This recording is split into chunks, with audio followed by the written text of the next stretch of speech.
Ladies and gentlemen, wherever you are, no matter who you are, like me, love me, hate me, put your pinky finger in the sky.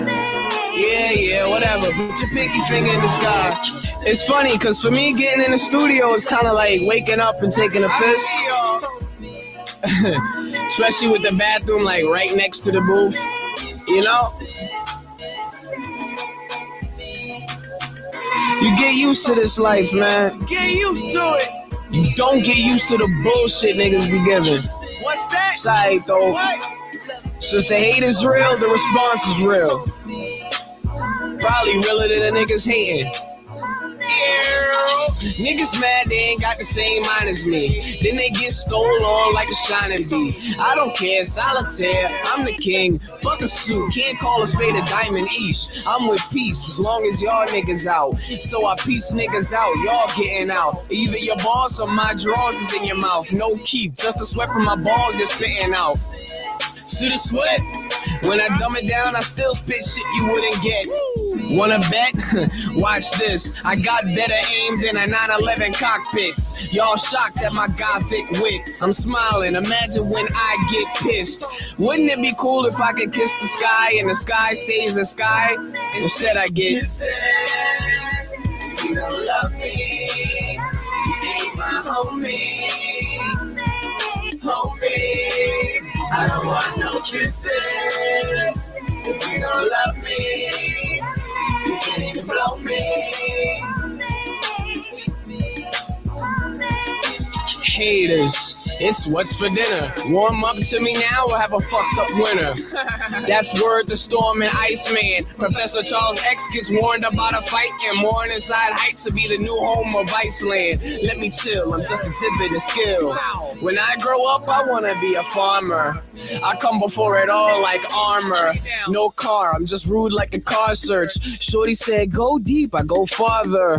I'm nice on the crash like Barker. Before Inside Sweets, this starts first. I Chris Rock when I drop this Mars verse. And I Chris Rock a bitch swinging hard, jerk. But when it's all said and done, I'm and. You had to say my name in the middle. Damn. You don't love me. You ain't my homie. I don't want no kisses. If you don't love me, you can't even blow me.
Brownstone Powwow made it to the peak, man. This is the 100th installment of the Brownstone Powwow.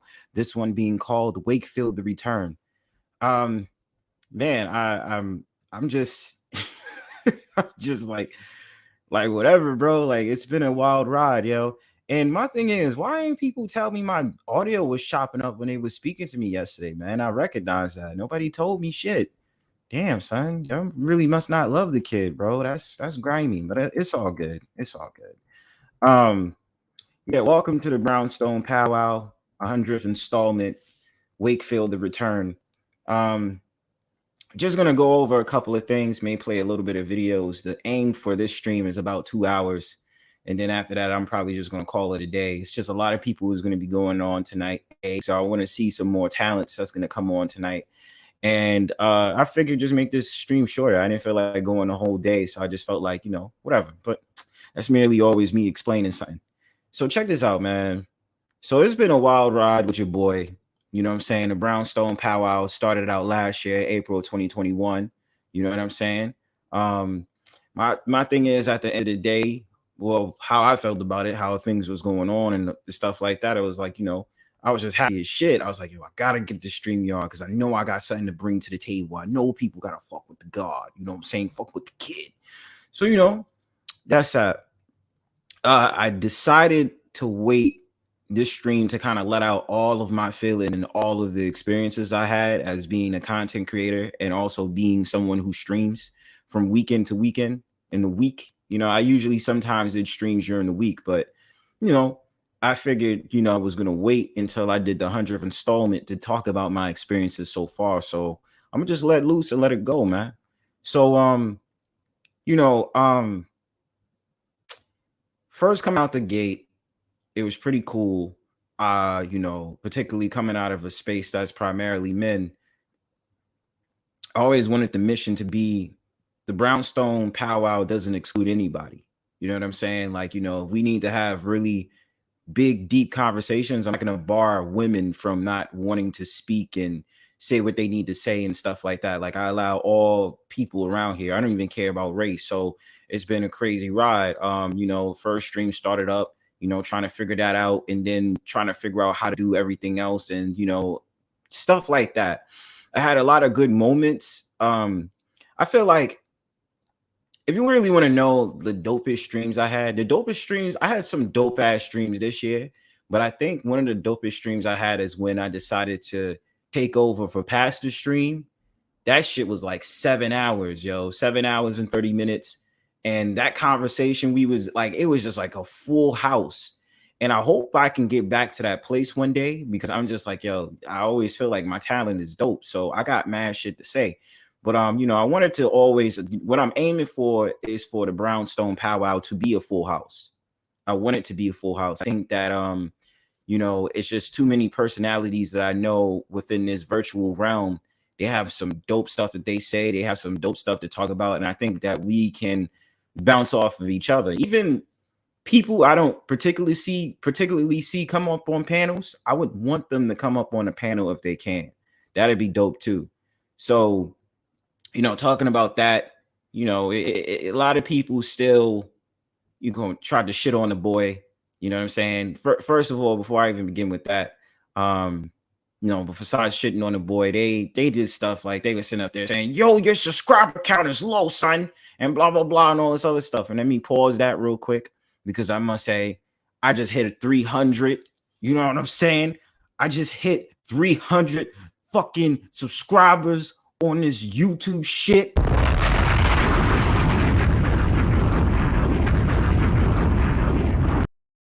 Know what I'm saying? It's a long time coming, bro. I've recognized to put in this game. And you know what I realized too? YouTube is your friend. Don't even think like they don't have the appropriate tools and all these different things to get your views up, to get your subscriber count up. And I'm so happy to see the videos that I really work hard on, that I had to come up with the topics with this week or last week. And they got over 100 something views. So I'm like, okay, cool. Now I know what to do, now how to do it, stuff like that. Marketing whiz, how to do it. I keep to my style. I keep to myself. This is what I really feel is necessary for the channel.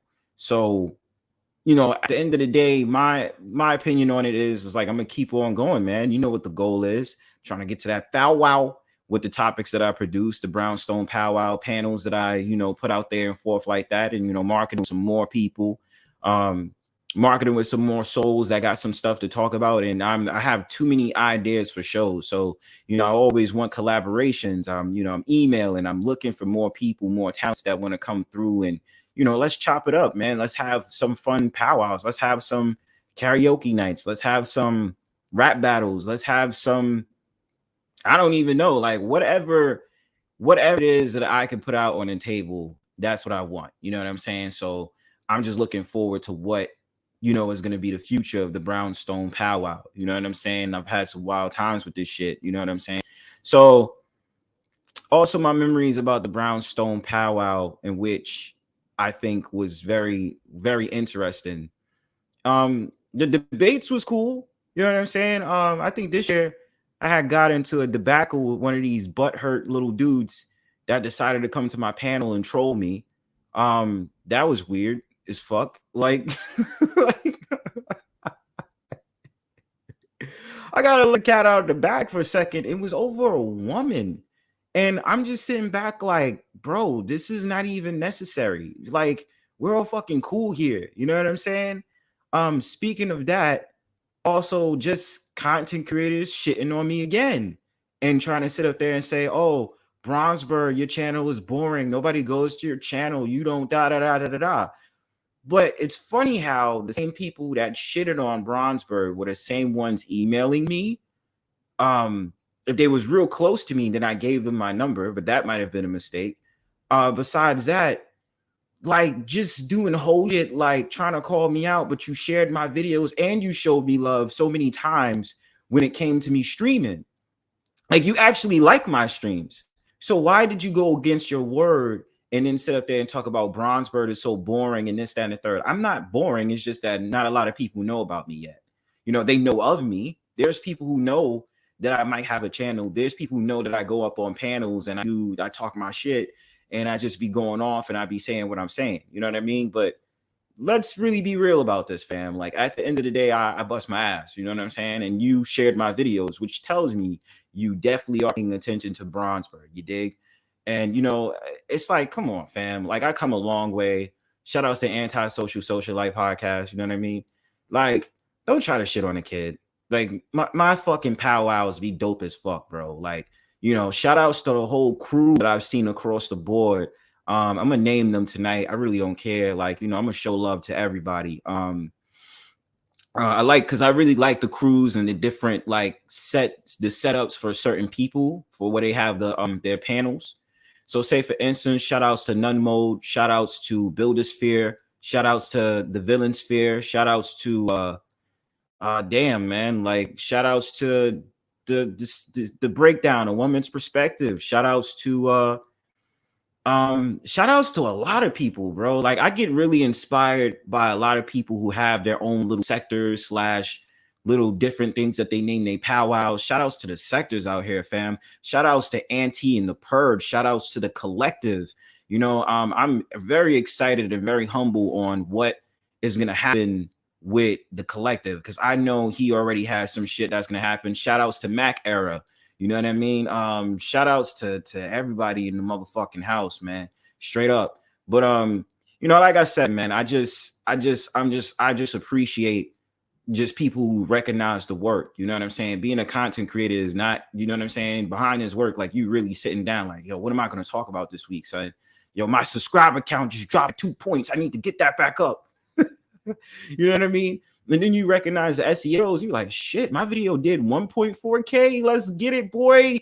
Let's get it. You know what I mean? But anyway, like I said, nah, man. Wakefield, the return, 100th installment. Like I said before, yesterday, it would have been the 100th one, but some of my streams got deleted, right? One of them actually really did get a strike. No, not even get a strike. It got a copyright claim. And they was like banned from using this type of music on the platform. So I was like, okay, I got that. Understood. Let's do this, man. Next 10 to 20 minutes, if you want to hop aboard on the Brownstone Powwow, just salute me. I'm gonna keep this panel for about 2 hours. That's the aim. Nobody really comes up. I'll just play videos. But like I said, man, it's just been a long time coming, bro. And just seeing how things were this year has been interesting as well, because like I told people, I got my channel like shut down.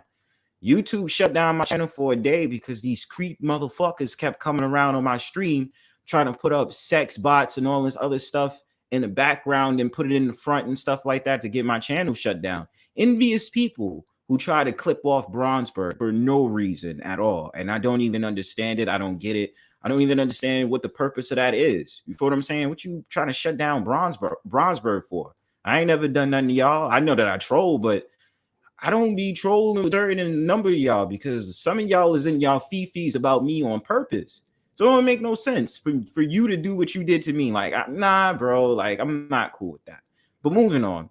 Shout outs to the people I spoke to, like in real life, like they know about Bronzebird and the whole entire Brownstone Powwow. And much more that I could say, man. Like I just got some more content in store. I really want to do some interviews, and I think that our conversations, bro, are gonna be lit. I mean, I talk about things as they come. So, like, what's on my mind this week is week 3 of this conversation of people being in their fifis about a so-called white woman. And I'm sitting back like, this doesn't make no fucking sense, bro. Like, to me, I'm not feeling the vibes on this. You know what I mean? I just think that we should move into a different topic of conversation. And ultimately, I'm kind of getting bored of talking about dating. You know what I mean? Like, what are we doing? Like, I'm just trying to get to a place, yo, like we're talking about some different things to the table. I know dudes still want to talk about passport bros. Dudes want to talk about this. They want to talk about that. And I'm just like, yo, I need a different approach.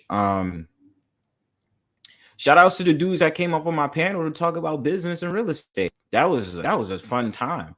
I still go back to certain powwows that I did and try to look at what they were saying. So I take those notes down and study it. But ultimately, man, I'm just really grateful for how far I've come on this journey.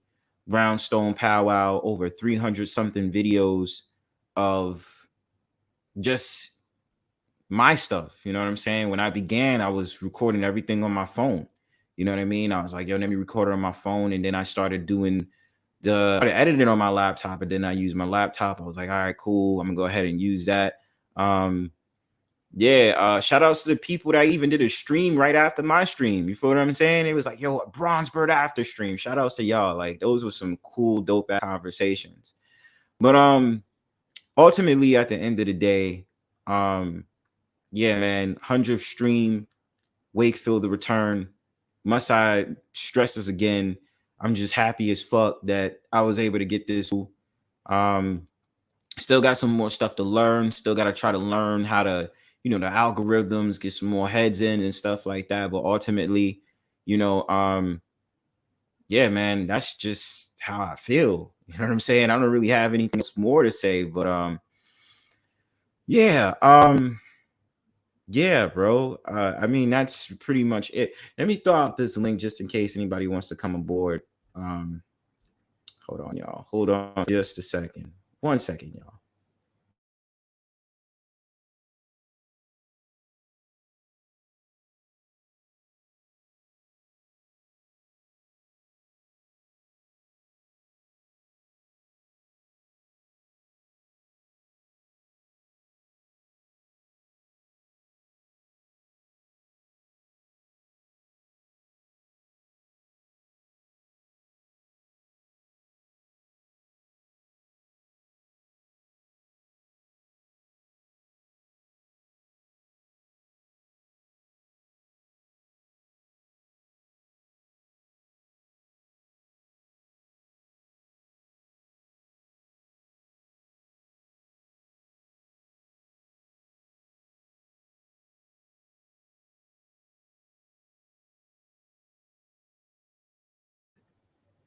I'm back.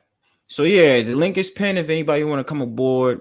Anything, I'm probably gonna watch some videos. Like I said, the aim night is about 2 hours.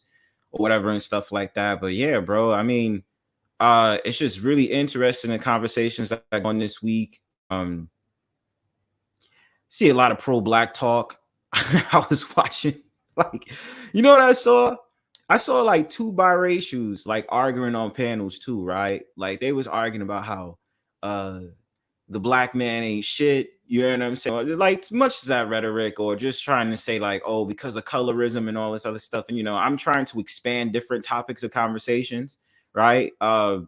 Just some stuff that I just feel like would pretty much go along the boards, right? But it's two annoying ass people that think of them as trolls. And I'm just like, why is it that you have this disdain about us, right? But yet you want to go up on panels and talk about us all day long. Like, I don't understand the rhetoric.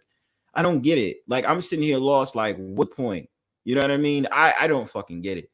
But yo, I was seeing that this week, and I was just like, yo, that shit is crazy, bro. Like, they don't have nothing else to talk about. And when I called them out, well, I at least called out one. The other one just straight up yelled at me before, and I just think like that girl is crazy.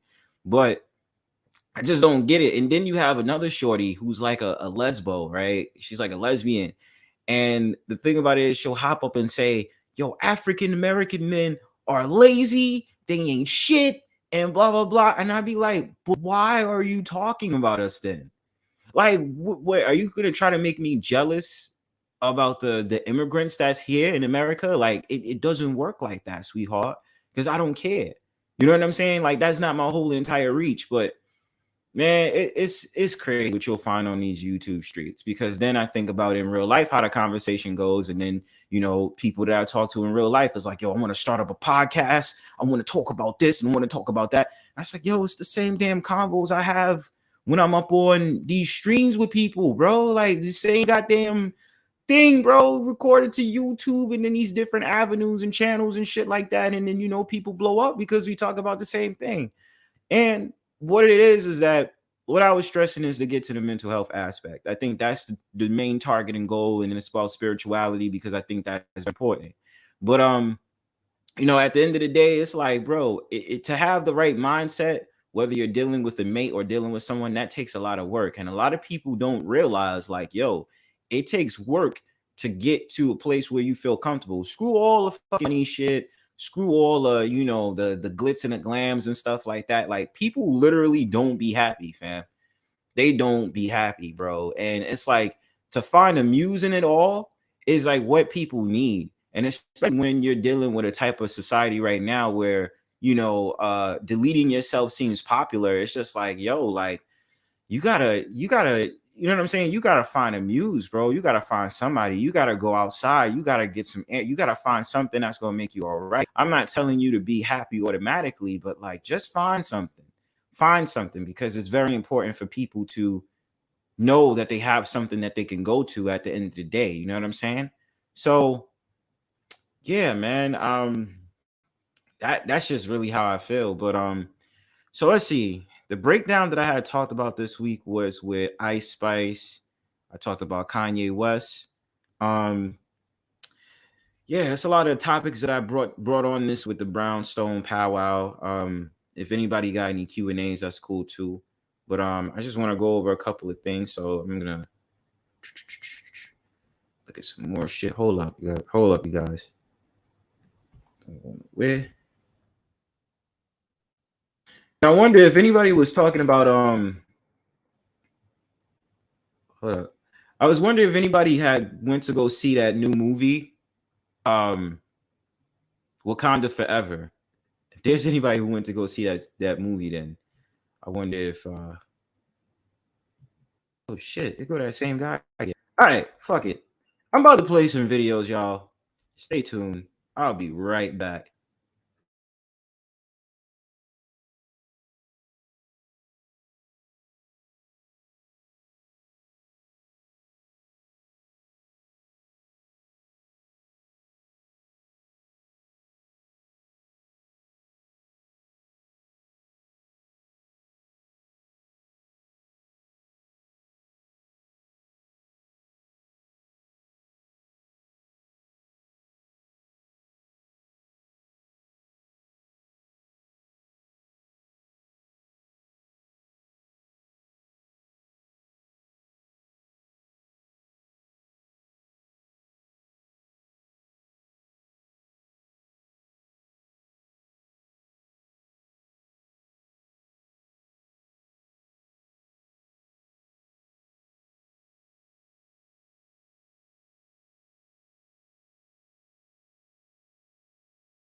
Irving, as you know, for a minimum of 5 games based on his tweet promoting an anti-Semitic film and then his reaction afterwards. So the Nets also have laid out a 6-step path for him to return to playing. Those steps have raised some eyebrows among other players around the league, and the Players Union is considering an appeal. NBA PA Vice President Jaylen Brown telling the Boston Globe on Monday. Brown is quoted as saying, "I'm expecting the NBPA to appeal the suspension from Brooklyn, the terms, etc., that went into his return, the terms for his return.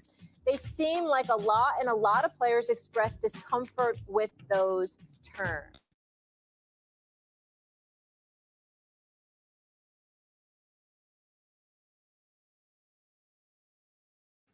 Okay. My fault. I don't think y'all heard me. Okay. But you know what's really funny about these anti-Semitic claims and stuff like that, especially with someone like Kyrie Irving and then Kanye West? Like, we know that for years there has been a particular group that has been saying the Jays are this and the Jays are that, right? Like, my thing about it is, at the end of the day, I think they're put on a chopping block because they're public figures, right? Kyrie is a basketball player. Kanye West is a musician, right? And so this is a thing that bugs me about this whole entire situation. Everybody knows Kyrie Irving is that dude. He's that conscious brother that's going to go ahead and say what he feels that's on his mind, and you know what is it that he thinks and stuff like that. So him putting out this whole entire thing with the quote unquote anti-Semitic thing, it's just like, okay, but let's really have the conversations. All right, so those J people out there, how do they really feel about it? Because it's coming from the media to go ahead and cause a mass hysteria and then sit up there and say, oh, he can't say what he has to say because he said this. I mean, like, yo, what is very harmful, it goes back to the same rule book of being someone they consider a truther or a conspiracy theorist or someone who speaks their mind. The problem with people like us is the fact that we are put to the fire because we go ahead and have those uncomfortable conversations. And a lot of people don't want to have those uncomfortable conversations. You know what I'm saying? And it's like, you like, shh, taking a bow of silence and then just being like, no, I don't think you should say that because people are listening. And you're like, yo, fuck if people is listening. I have to say something. I have to say what I have to say, God damn it. You know what I'm saying? So with Kyrie Irving, remember, this isn't the first time he's been ousted in the media, man. Like this, I'm talking about this year, right? Because what happened this year, right? The first thing that happened was about the mandate in New York. And, you know, Adams was like, you know, everybody has to get inoculated. And, you know, a lot of us was like, no. What did that cost us? That cost us our jobs. That cost us our income. That cost us to eat out at certain places because we refused to get inoculated. Kyrie Irving playing for the Brooklyn Nets, he's like, I'm not doing that either. Like, I'm not doing that. And it was crazy how much of a hypocrite Eric Adams pulled around March of this year when he sat out there and said that we're going to allow athletes and the rest of them to be able to play games and stuff like that, even if they don't have, even if they didn't get inoculated. And Kyrie Irving, I felt, was like a low-key driving force because he just like, I refused. And I guess because Kyrie Irving is one of the best players in the Brooklyn Nets, they're like, yo, we not allowing that. You know what I'm saying? So it's just really amazing the whole entire story go. But like, everybody knows Kyrie Irving is like that outspoken dude. You know what I mean? And I've always said, people like Kyrie Irving and Kanye West, what ultimately comes out of this? Because this tests the idea of free speech. Now, my thing about it is, somebody mentioned this earlier today on a stream, and I was like, yo, you're right. Free speech doesn't really apply to us. Like, it's all an illusion. Just like you don't really live in the land of the free. Like, that all is a lie. Like, we are the most surveillance-filled state, surveillance-filled country there is. You know what I'm saying? And I'm just like, you know what? That's true, because damn, son, like, it really makes you think, like, yo, that's true. Like, you don't have no freedoms here. Like, if they want to find out your information, they easily can find out your information and then tag it to you and be like, this is this person's address, this is this person's name, this is where they live, this is where they reside, and all that other stuff. Like, nah, you don't have no wins, no privacy, no nothing. So it's really crazy how shit becomes. But Kyrie Irving and Kanye West, and then look what just happened recently. Alex Jones being sued for $965 million over the Sandy Hook allegation, right? What he said. Now he has to pay $430 million more to the families. Isn't that crazy? Like this, I don't know what his net worth is, but pretty much sure after this whole entire thing, he's pretty much fucked when it comes to finances, bro. Like, it's really crazy. Peace to Big Dog Philly OG. Peace to you, bro. But it's crazy how free speech works in America, right? So let's continue with this vid. Okay. Tim, good morning. Thank you for being with us. I'll get to you in just a second. Stephen A., your thoughts on this potential appeal? I 1,000% agree with Jaylen Brown. I stand with him. And I know that's saying a lot because we know how critical I can be and have been of Kyrie Irving. But this is excessive. The fact of the matter is that right now you're engaging in emasculation based on the reports about how the Nets have a checklist of things that they need Kyrie Irving to do. Okay, now be clear, Tim Legler. He brought it on himself. I'm fully knowledgeable about that. Him putting out a tweet, supporting a film with anti-Semitic tropes and stuff like that was inexcusable. It was insensitive. It was juvenile. It was. But my thing is this before Stephen A. Smith continues. If you're promoting a film, you're just promoting a film. It's just like me as a content creator. If I go ahead and I put up a Hebrew Israelite video, if I had more subscribers, and let's just say my subscriptions is in the thousands, right? Like if it's tens and thousands of subscribers that's subscribed to Bronzebird, how would it be anti-Semitic? You know what I'm saying? And then we can get into the conversation. What about someone who openly supports the Ku Klux Klan? Like, I can understand the racial insensitivity in it, but I'm not understanding if somebody just says, oh, I'm just going to promote this film and it's a tweet. And this is how crazy it is because the guy is being penalized for a tweet. Like, it's not even like he's actually had an action of disrespecting Jays. Like, he beat up a Jay, or he threatened a, or he said this, that, and the third about a Jay. Like, that's not what happened. You know what I'm saying? Mainly all he did was just put out a tweet. It's just really crazy how this world is, especially in this snowflake culture, this whole entire you can't say certain things because it's insensitive to people. And it's like people like me is going to be put on a chopping block because I'm not afraid to say what I have to say, right? And like I said, the rhetoric that's coming from this, a lot of the so-called Hebrew Israelites was already saying this for a long time. Who are the real Jays of the world? You know what I mean? And the secret relationship between Jays and blacks, which is a book that I always start to see around, right? So to me, to see this is just so disheartening because it's just like he didn't really do anything.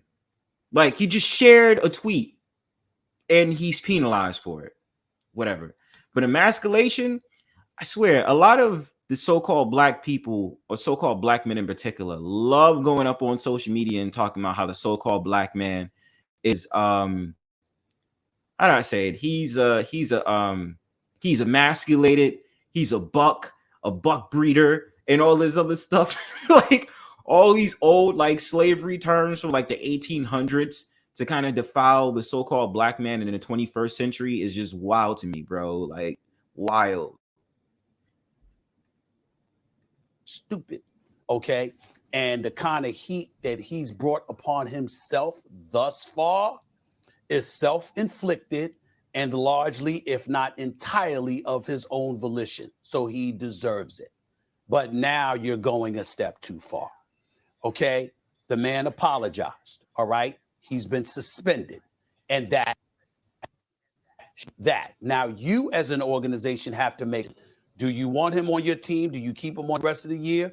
Or you can elect to let him go while making him sit home and you have to pay him unless you trade him. It's that simple. But to sit up there and to have these lists of conditions that he has to do, I think what you're trying to do is elevate the level of embarrassment that is being thrown in his direction, and dare I say, emasculate him, which is why Jaylen Brown has spoken up, which is why black people are going to raise holy hell about that, and which is why I'm going to be one of those folks leading the chorus to raise holy hell about that. Lead them. Are they really?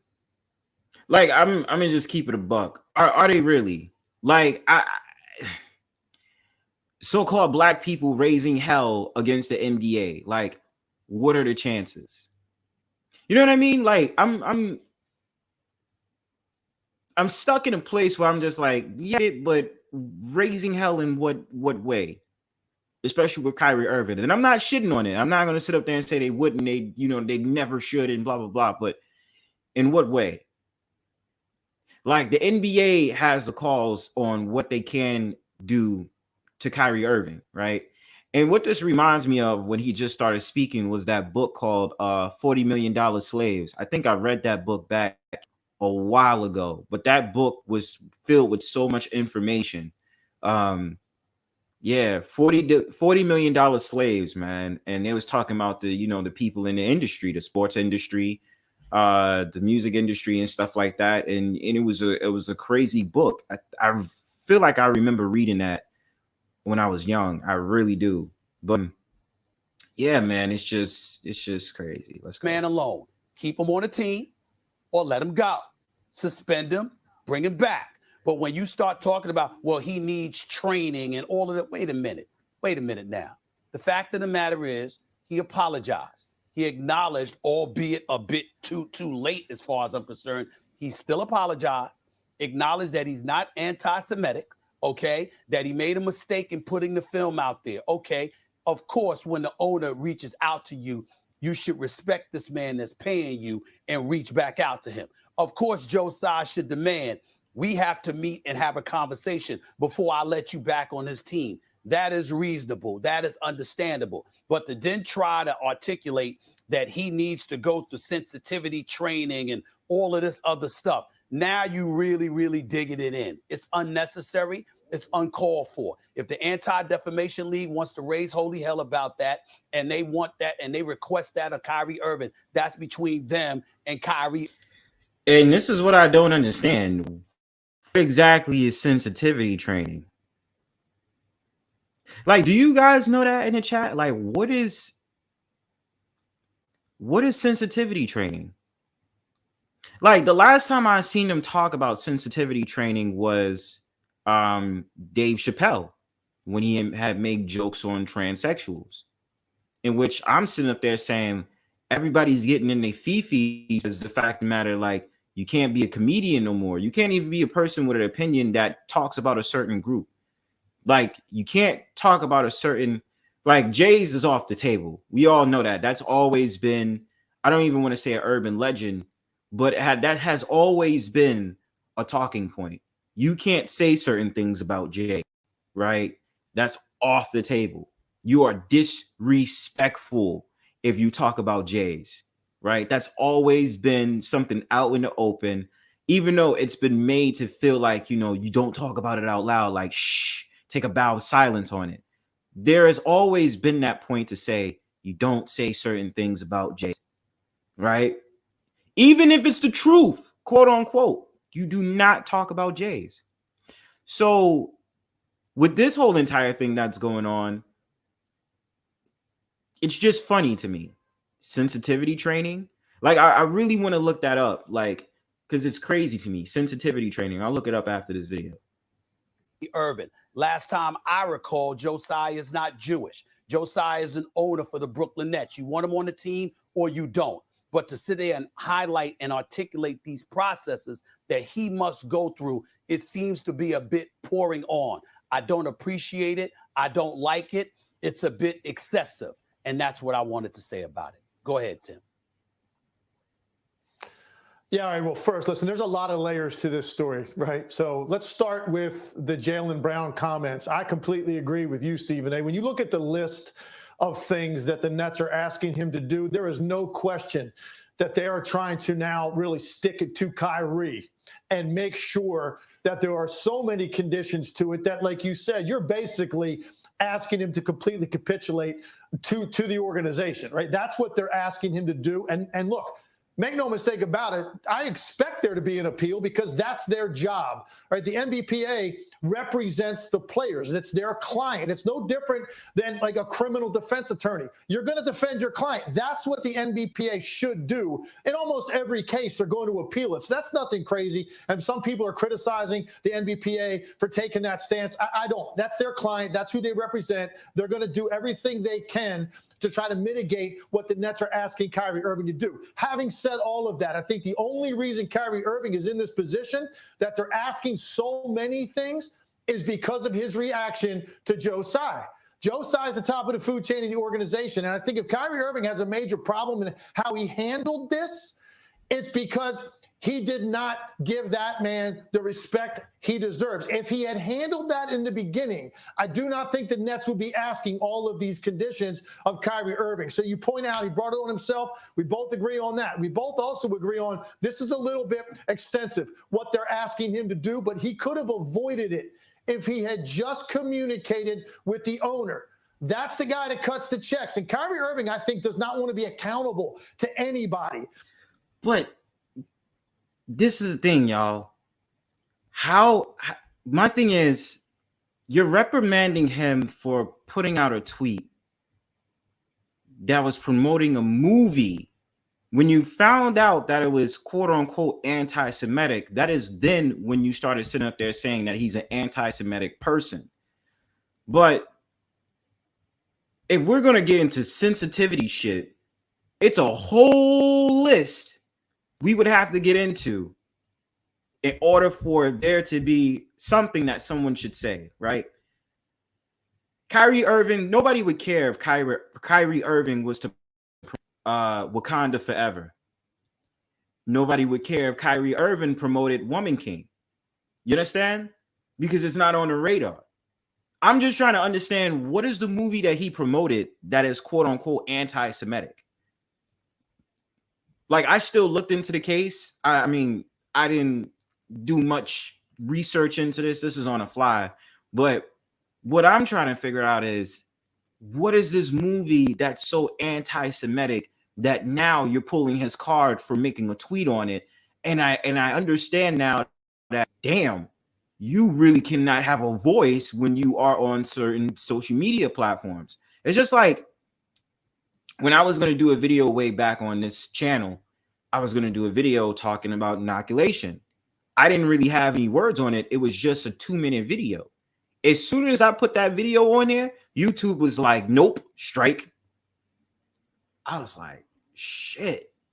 And even to this day, I still have that strike on my channel. Like, it will not go nowhere. I don't know if it gets rid of itself in a year or whatever and stuff like that. But YouTube was not playing no games when I put that on there. They was like, nah, what are you doing, Bronze? Like, nah, you getting a strike for that. Take that video down now. You know what I'm saying? A lot of people, if you have not figured out by now, you do not have no free speeches here. What you're starting to merely find is that things that they say in the Constitution is a lie for the Constitution. So you would think that this is exactly what you have as a United States citizen. No, don't be fooled. That's not you. We tell you that, but that's not the actual thing, right? So let's continue. Sometimes when you have wealth, you've got notoriety, you've got fame, you think you're not accountable to anybody. Well, that's not the way it works when you are in an organization. There's a hierarchy there, and he has to answer to that man.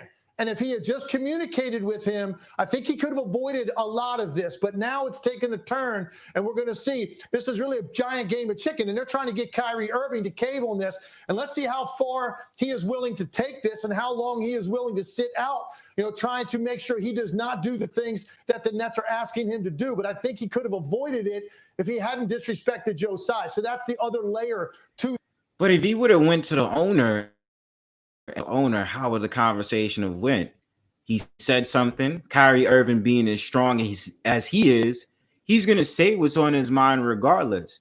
Now, if they would have had a one-on-one conversation and it would have been like, look, I just promoted the movie. It wasn't about it, I didn't know that it seemed anti-Semitic or whatever, then I feel like the owner would have still gave him the same treatment. It would have never even mattered if he put out it would have never even mattered if he came forward and made a video in response to it. Like if he spoke to the owner, like, yo, let's just have a conversation because, I feel like I was treated unjustly and blah, blah, blah, blah. I feel like the owner still would have had the same opinion about him regardless. So it's like, come on, bro. Like, even at the end of the day, in my opinion, it would have never changed anything. I think so, especially with all of the heat that he got for sending out that tweet, which is still crazy. Like, we're gunning down people because of tweets. This, it's their relationship and the disrespect that he showed the owner. And I think that's really what this is about on the part of the Nets. I think he could have gotten away with the apology that he issued and get back to playing basketball. But the fact that he didn't do a verbal apology and he did not communicate with the owner and repeatedly ignored him over a period of days has put him in this position now where they're going to make him extra accountable to the organization. And I really think that's what this is. There's a little bit of pride there on both sides that's taking place. But see, the interesting part about it is, Tim, is I don't disagree with anything that you said. You're right on point with it.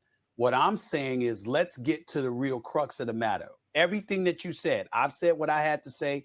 You said what you had to say, and you're right on point. There's no disagreement between you and I in that regard. What I'm saying is that now it comes down to you trying to emasculate him because of the decisions that he's made and because of how he handled it. My point is, let him go. Cut him, send him home and say you'll pay him for the rest of the season, or let him come back, as opposed to putting it on Front Street in a completely, entirely different situation. One of the things that I kept harping on when it pertained to Ime Udoka in Boston was that it was an HR matter that should have been handled internally as opposed to publicized. Yeah, and that's why I agree with Stephen A. Smith. Like, situation should have called for an internal meeting between the two, not just some like publicized, like, yeah, we're cutting Kyrie Irving from the Nets for now. He's being suspended and You know what I mean? Like, it could have just been like, okay, let's meet, let's have a conference, let's just have a conversation about what happened. I mean, like, at the end of the day, I just think it's ridiculous. It's a tweet. But knowing how the society is, call it ridiculous no more, because that's just really how the society is. And I mean, it feels like it's going to move into the crux of communism, that you're going to be reprimanded on the shit you say. Can't say the same things you used to say. That's not how things work. You are going to be reprimanded if you say certain things, especially against Jays. Watch your mouth. You know what I'm saying? Watch what you say, and be careful of what you do. You see what I'm saying? Because that public emasculation is what I have a problem with, because we can go throughout history in the NBA, in the National Football League, along with a plethora of other situations where we don't see the same level of momentum, the same level of passion, etc., being accorded to others in dicey situations as we've seen accorded to these black men. And what I'm saying is, although Kyrie is not right in any way, he is definitely wrong. I am not here to defend what he did because he was wrong. I don't see what he's wrong about, though. Like, that's the problem I'm having with this conversation. The only thing he did was put out a tweet of a movie. I even feel like in the beginning, that's what he was saying. It's like, yo, I just put out a like all right, I need to research this after this video is over. But to me, I'm just like, bro, it does not make any sense, fam. Like, I'm sitting here lost as fuck. Like, it's a movie, bro. Like, how many movies? Okay, first of all, TV shows, how many movies have said some very inappropriate stuff, especially about so-called black people? There's been many. And we sat there and said, you know what? Fuck it. You know what I'm saying? It's not piece of Auntie. Fuck it. Like, we gonna just go ahead and, do whatever. You know what I'm saying? Let's talk about this. How many times we have to be reminded about slavery every fucking year, bro? Like, and then about all these random situations we learn from school. We don't get to learn about so-called black people that own land and even so-called black people that were slave owners. Like, bro, like, what the fuck? And you benching this man over a movie posted up on Twitter? I can't unpack it, basically. Like, I don't get it. Like, I don't see what's the point of trying to just get man for putting out a tweet? You know what I'm saying? And it's really weird because remember what it's like working in corporate America. In corporate America, they check your profiles, they check your handles, they check all those different things to see if you post any inappropriate things and blah, blah, blah, blah. They do shit like that. You know what I'm saying? So I understand that when it comes to working organization, Kyrie Irving working for the NBA and the Brooklyn Nets, I get it. But it's maybe I just need to see the tweet. Maybe I need to understand it, because right now it just sounds very frivolous. But then I feel like this is a Trojan horse into warning everybody, yo, stricter punishments is gonna come your way as an individual as well if you say certain things. Who knows? In the next couple of years, Bronzebird may not be able to come up on YouTube anymore. Like, my channel might get shut down for real because of the content that I make and the things that I say. Like, how dare you? You know what I mean? Especially when I touch upon certain topics. You know what I mean? So let's just finish. And his reluctance and hesitancy in apologizing was wrong, and his unwillingness to communicate with Joe Tsai, the nerve of you to do that. But that's a perfect reason to say, stay your behind home. Don't bother coming back. To have these conditions and to publicize those conditions, not only are you trying to appease to outside forces, but you are also doing it while emasculating this black man. I don't like that. I don't appreciate that, because I can point to numerous cases throughout history where that level of momentum is not consistent. If you do it to everybody, I'm good. But when you highlight it for certain people, that's when I have a problem with it. And that is why I'm standing up here now saying they're crossing the line with how they publicized the conditions, the remedial conditions under which they want Kyrie to return. That was not our concern. And there's a reason you're doing it, because you're emasculating him. God damn, this brother stay going on about this emasculation shit. So let's see. Kyrie Irving tweet. Yeah, there we go. Let's let's see what it says now about this why his tweets got him into trouble. This shit is wild, bro. Like let's see. This is BBC News, whatever. I just want to see the tweet that he put.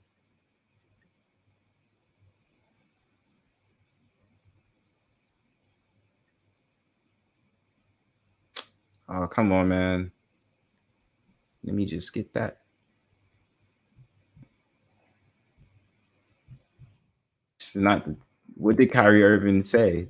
This is crazy. Where the fuck is it? Kyrie Irving always getting caught up in some shit. Mini subs as far as tweet. It doesn't say the tweet though. And you know what's really crazy though? Like, if you talk to certain Jays in New York, like, they don't have a real big response to this. Like, they know about it, but they don't have a real big response to it. So that drives me wild, because it's just like, well, if they don't have a big response to it, why do they don't really care that much? You know what I'm saying? But we care that much, and then other people care that much. The media does. That's all about trying to detract him and defame him, right? So let's see. It doesn't really say it. Hold on. What is the movie that was? If anybody knows what the documentary was, please let me know what the. Oh shit. Okay, I just seen it, y'all. Sorry, my computer be acting up low key. All right, so let me see this. Anti-Semitic film and book from their virtual physical store shelves. Hebrew to Negroes, Wake Up Black America, a book. Oh shit. Oh shit. That's the reason why they tight. And this is nothing new. Like, bro, I'm still trying to figure this shit out. This is nothing fucking new to me. Hold on, y'all.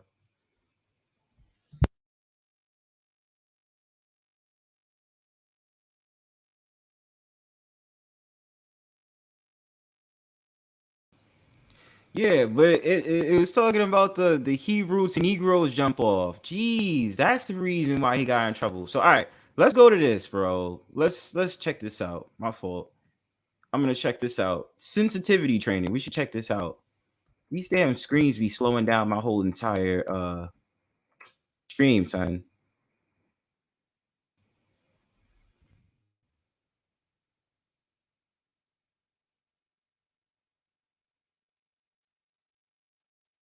Hold on.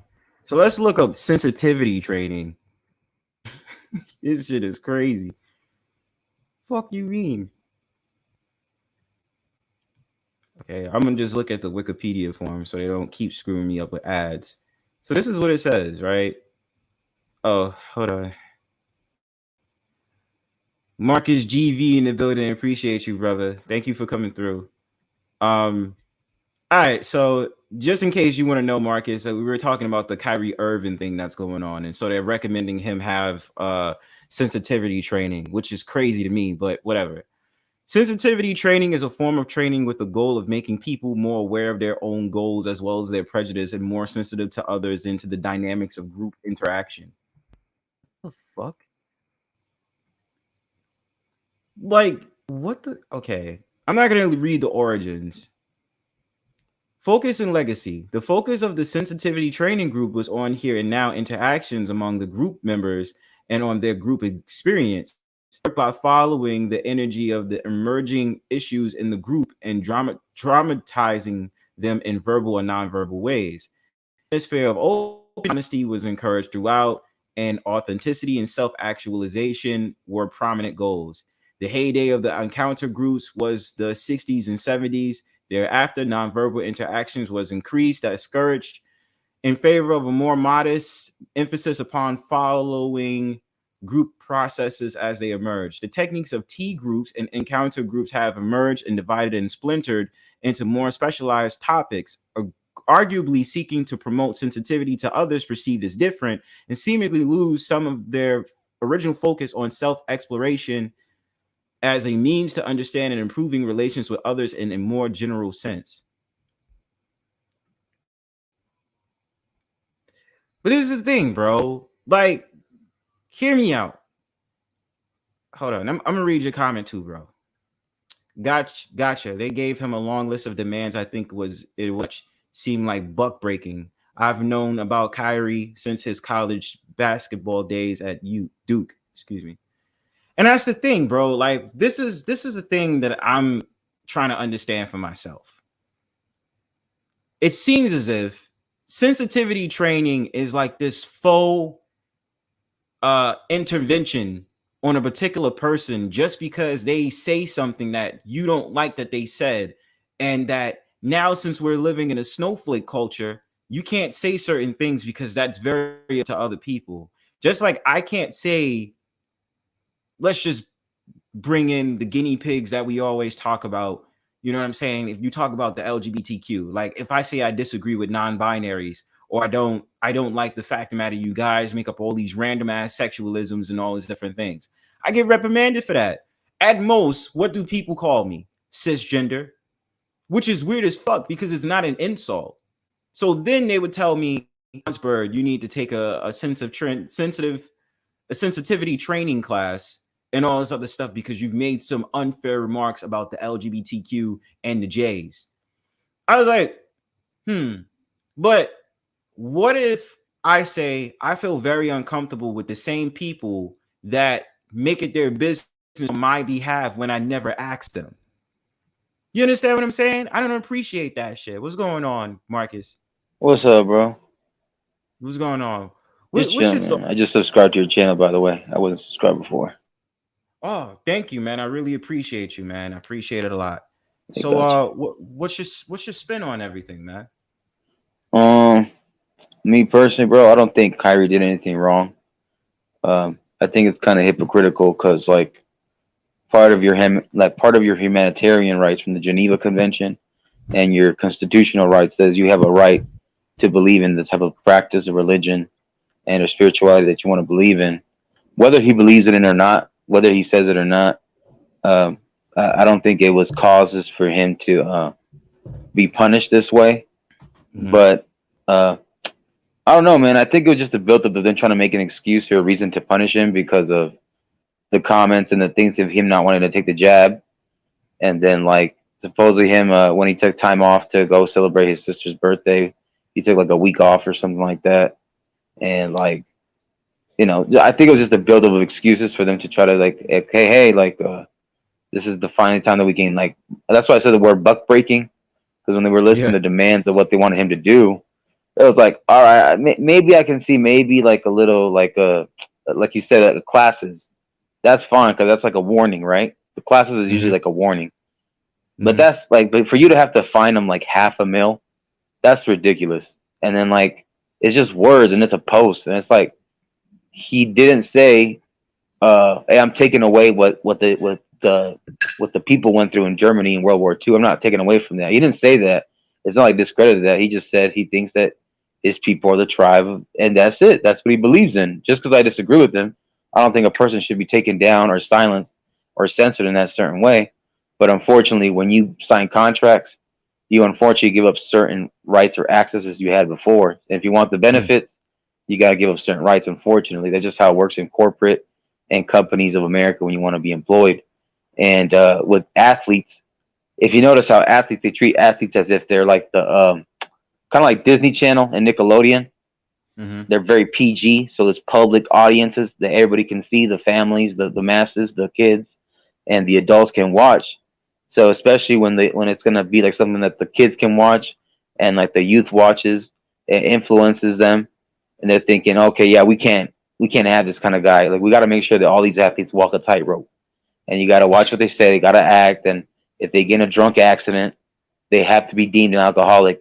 If somehow they end up pissing on a test that's like steroids, all of a sudden every time he's going to be labeled a juice head, and that doesn't work constantly. So I think that's like the thing that people need to relax on athletes, because I was a former athlete and I trained with athletes. I was in combat sports. I was serving in the military. I was around certain people. I've been around certain professional athletes. Played football, did wrestling, boxing, and that takes a toll on you. On top of the pressure you have from the masses, on top of the social media influence you have, it's a pressure that they have to carry. So I think athletes should have a right to, hey, every now and then, if it's a little too much, if you can't have like a week off, have a week off. I don't think that's much to ask. I mean, they're putting their bodies on the line to make the franchises richer. I agree. Just think that we're living in a day and age where, well, we're living in the age of information, right? So a lot of the conversations that's pretty much taboo, it coming to the surface, it's just kind of like who's saying it is the impact, right? So Kyrie Irving saying some remarkable things, and then Kanye West saying the same thing. It's like, no, know your place. You know what I'm saying? And it's mighty funny because they'll try to go ahead and choose the opposite, which I think is a clip that I played yesterday, in which they try to say that, if you say certain things that I guess seems like it is, we have to now make you look like the bad guy. You know what I'm saying? Hands up, you did this and this was very offensive. But I mean, like I said, if I was to talk to certain Jays, they wouldn't really make a big deal of it. You know what I mean? They'd be like, well, what he said was wrong, or I don't believe in that. That's not true. But they wouldn't be at his neck the way that they are, just because he sat there and put out that film or that documentary. You know what I'm saying? It wouldn't be the same effect. Absolutely. I agree with that. Hold on for just a second. Let me just get my charger.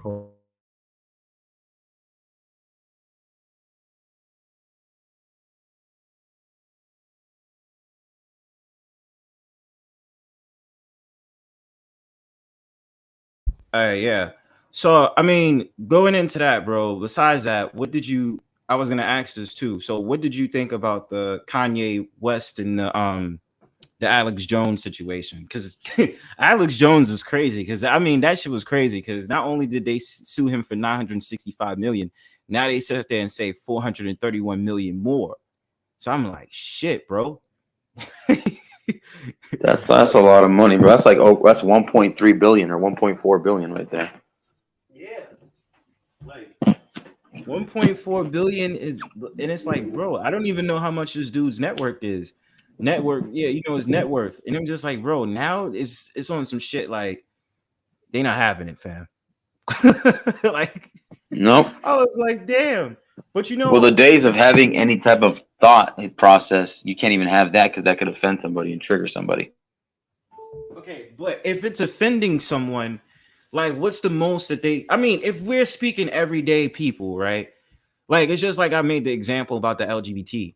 Like, the most they could do is basically jeer you, right? But I guess because when you're a certain public figure, it's more pressure when it's like that as opposed to like someone like me and you. Like, we just say something, they'd be like, "Oh, how dare you?" And you know shit like, "Oh, I'm gonna strike your video or strike your stream because you said something offensive." Like, I don't get the fucking snowflake culture is my point, because it doesn't make sense.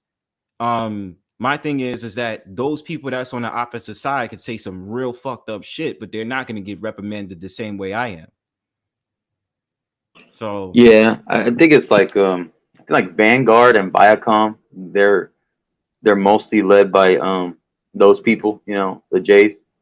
And like that's a mass production of television and series and stuff, and what they produce and can air. And also they have like LLCs and trademarks controlling products, so they get to push out what they want to push out. And this snowflake culture though is crazy, right? Because there's like a guy, I don't know if you listen to what's that podcast, Fresh and Fit. You ever heard of those guys? oh Lord, you already know. You better go ahead. I already know about Fresh and Fit. Go ahead, Frank Yeah, Castle. but Yeah. yeah, like some people don't like it. Some people like it. I'm in the middle. I'm like, it's not affecting my life, but uh, so for example, there's a guy I guess was listening to it in his office at his corporate job, whatever, in his cubicle or something, and I guess somebody overheard him, a woman, and reported him. So he got in trouble and he got fired from his job, and because of the so-called misogynistic claims or whatever they want to put, which is an example of being a snowflake culture. And then you have a person that's an Uber driver, and a woman reported him because he had it on his radio instead of having his headphones on. But if you're the Uber driver, I get to play what the fuck I want. I don't give a shit. You're in my car. But they felt triggered, and then they don't like it, regardless of what you think of them or not. I may not agree with everything they say, but they have a right to exist and run how they want to run their business. And I don't believe in silencing anybody just because it makes them feel a certain way or because they think they feel offended. A lot of times people want to be offended just because they want something to complain about. But if you actually rewind and listen to it, it could actually make some sense. And if you could still disagree with it, you could still disagree with it. But grow a pair, like have some nuts and have a backbone. Like life is always going to be putting some shit in your way and shit in your face. And people need to understand that, like, you live in a first world country. You live in a first world country. I know there's certain things that still happen here that are unfair, but life is unfair. I've grown up with certain advantages and disadvantages. And I always tell myself this: someone's always going through something worse than I am. So it's a privilege to wake up and have what you have there at that moment, because somebody else doesn't have that or will never even experience that. I agree. And it's funny because we were brought up in school where bullying was just what it was. You know what I'm saying? You get your ass beat, it'd be a particular person that would tease you. It taught you life lessons. It's like, yo, are you gonna get up and do something, or are you gonna keep getting your ass beat by the person who's bullying you? Yo, like, it's crazy how we go into that dynamic now every day. Now it's oh no, you shouldn't do that to that person. And these people would be like in their 30s, and it'd be like in their 30s and their 40s, and it'd be like, hold on. We come from the era where bullying was normal. You know that you had to go ahead and, fight for yours. That one day, it took that one day someone really beats for you to get up and say, you know what, I'm not accepting this shit anymore. Like, I have to get a punch in now because you pissed me off. So how do we come from a culture like that to now it's just like, I don't like what they said. Me too. like it's crazy how the dynamics go, but it's just like that makes me think about how it's going to be in the future or in the next couple of years, right? Right. My opinion, like for instance, my opinion, what I thought about the election in 2020. You know what I mean? I said a lot of y'all are voting off of emotions. You guys are not voting off of actual facts and evidence about the Policy. candidate that you want. You know what I'm saying? You're not talking about policy. You're just talking about, well, we need to take the lesser of two evils. Now, Grab her explain to by me the how what? Grab Chris her by the what? grab him by the pussy. Like, it's like, hold on. You can tell me, bro, like, you're talking about the lesser of two evils. How insane is that? It's like you just telling me you living in hell, but I gotta get the one that's less a hell of a punishment. What? Like, If they actually thought grab that, him then by they the would have feet. voted. Yeah, they would have voted for that guy. You know, they would have actually thought about it. But And we talking about pussies though. You know what I'm saying? Like, what versus the other what the other guy was saying, and then who he chose to be the vice his vice president. president. You know what I'm saying? And of course, if it's certain groups of people that felt some type of way about prison convictions, it's kind of like, well, I mean, really think about that. Would have panned out in a good way, or would have panned out in a bad way?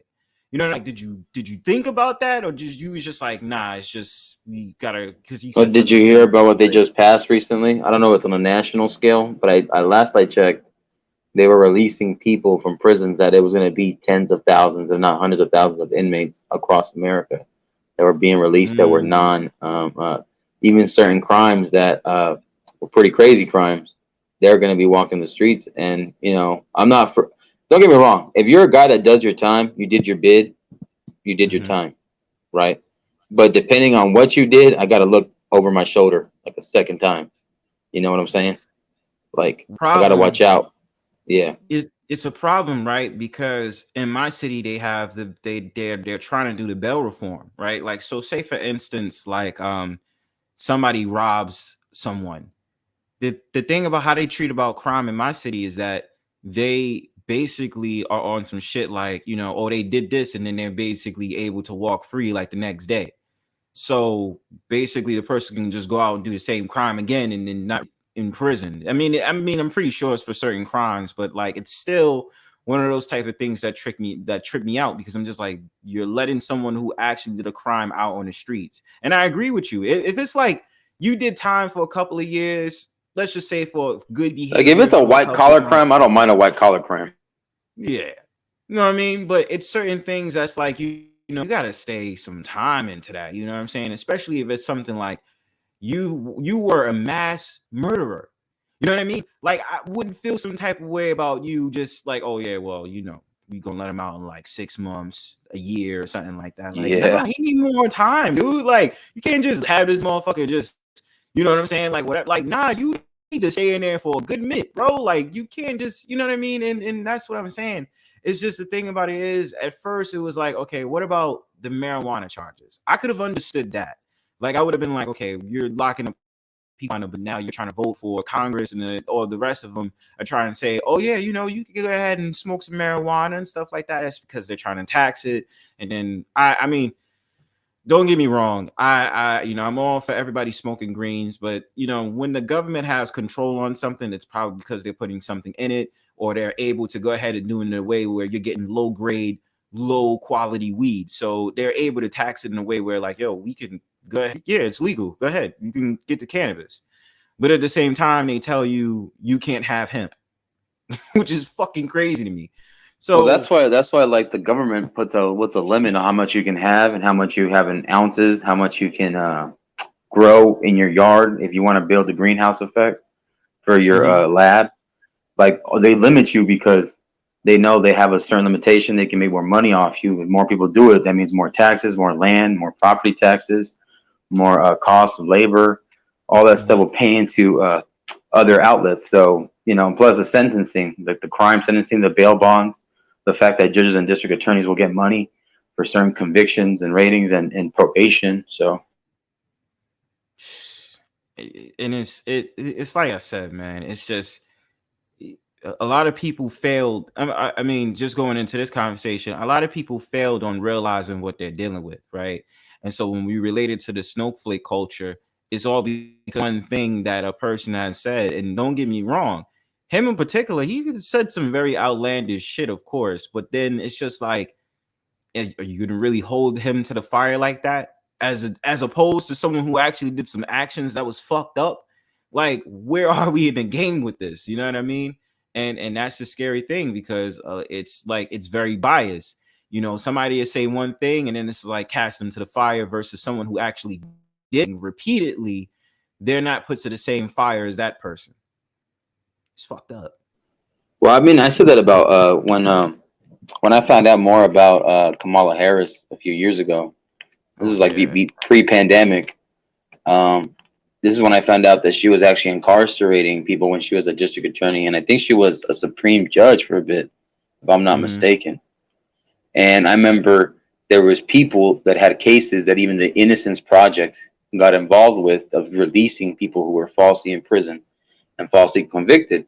A couple of those lawyers made appearances on the Joe Rogan podcast, and so they were saying, hey, there was things where she seized and she halted certain documents, evidence, saliva, forensics examples, semen examples to prove that these men were innocent, because they had found a second set of different hair. They had said that they had set him up. They had cut off people's hair lockets and saliva and placed it in the crime scenes to set these people up and convict them. She blockaded certain things and got them in the way. So it was just a huge like spit in their face. There's a guy named Jesus Clemente Aguirre. He was one victim of the system and being abused by certain people, specifically her. And she was a district attorney at that time, or at least I think the lead one in her district.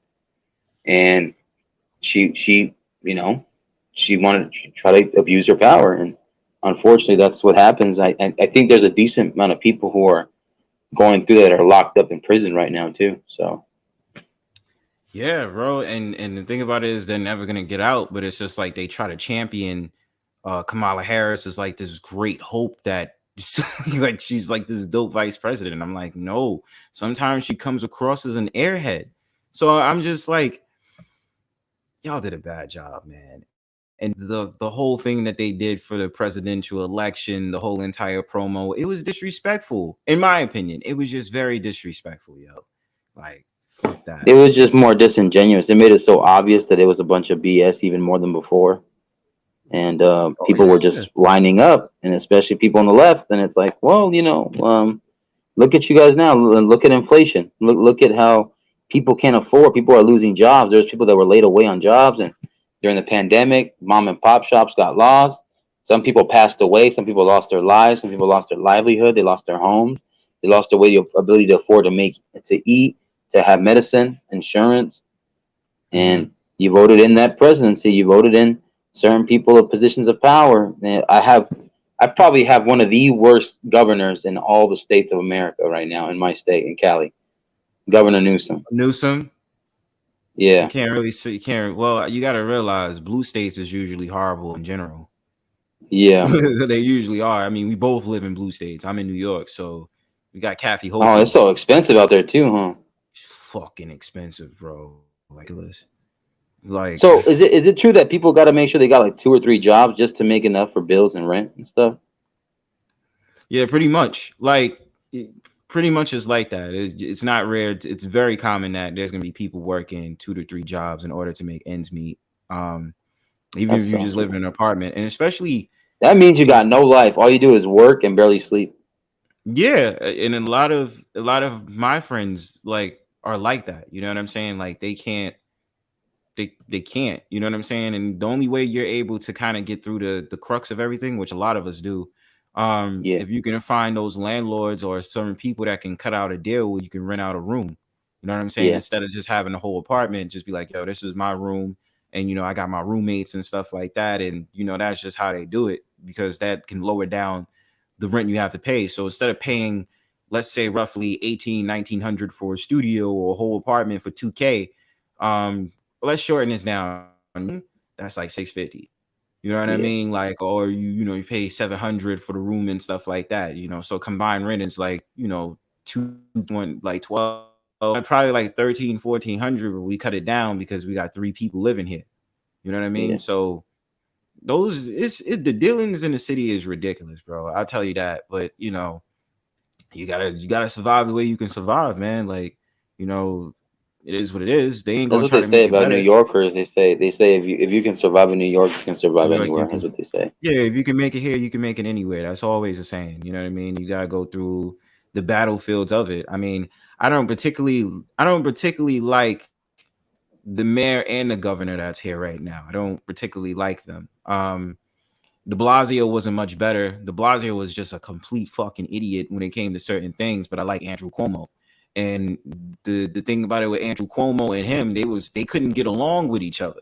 You know what I mean? So it was just like, you know, they're battling on Front Street, but then when Kathy Hochul comes in with Eric Adams, it's just like y'all making it worse because y'all ain't really, you know what I mean? And it's just like y'all more focused on the immigrants that's coming here to the city because right now the city is broke. And of the city is basically the I don't even the kind of like the cogwheel, the machine that's empowering the whole entire New York State. So New York State Yeah, is dependent on New York City for like, you know, everything that's bringing in the cash flow. tourism, You know what I mean? Tourism, exactly. Tourism and all of that because everybody cares about New York before you care about towns like cities like Albany, Buffalo, Times Square. Rochester. You know what I mean? And you know, yeah, Times Square is a big money maker, man. Like you know, they're dependent on the city. You know what I'm saying? So much so New Yorkers don't even understand there's so many beautiful things outside of New York City itself. Yeah, They don't know that. They just be like, "Oh, New York City, I want to leave." And I'm like, "But you got a lot more places that's actually dope, and you still can come down to the city if you want." I always say that to people, but they don't listen to that's what me. people told me. Like, let's say if I were to visit New York City or Times Square, you can rent a room in New Jersey or something, or Connecticut, or Yeah, get a spot, and then come over and chill or something. I wouldn't Because it's like even the say, tri-state area. yeah, the tri-state area, like for instance, like yeah, you said Jersey, and New Yeah, Yorkers will move to Jersey and then just work in New York. yeah, And if you was gonna stay in New York, you know, you have places where you can go like Westchester County, which is like up from the Bronx. Like going yeah. there, they have some dope areas, or like, you know, Long Island, which is as just as expensive as New York City. You know what I'm saying? But just the point that you can rent out a place and just chill there, then come into the city, and then once you get bored of it, come back home.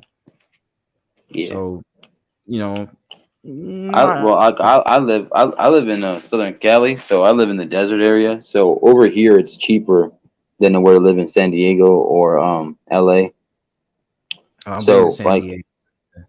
yeah, man, San Diego. I think I prefer San Diego over LA.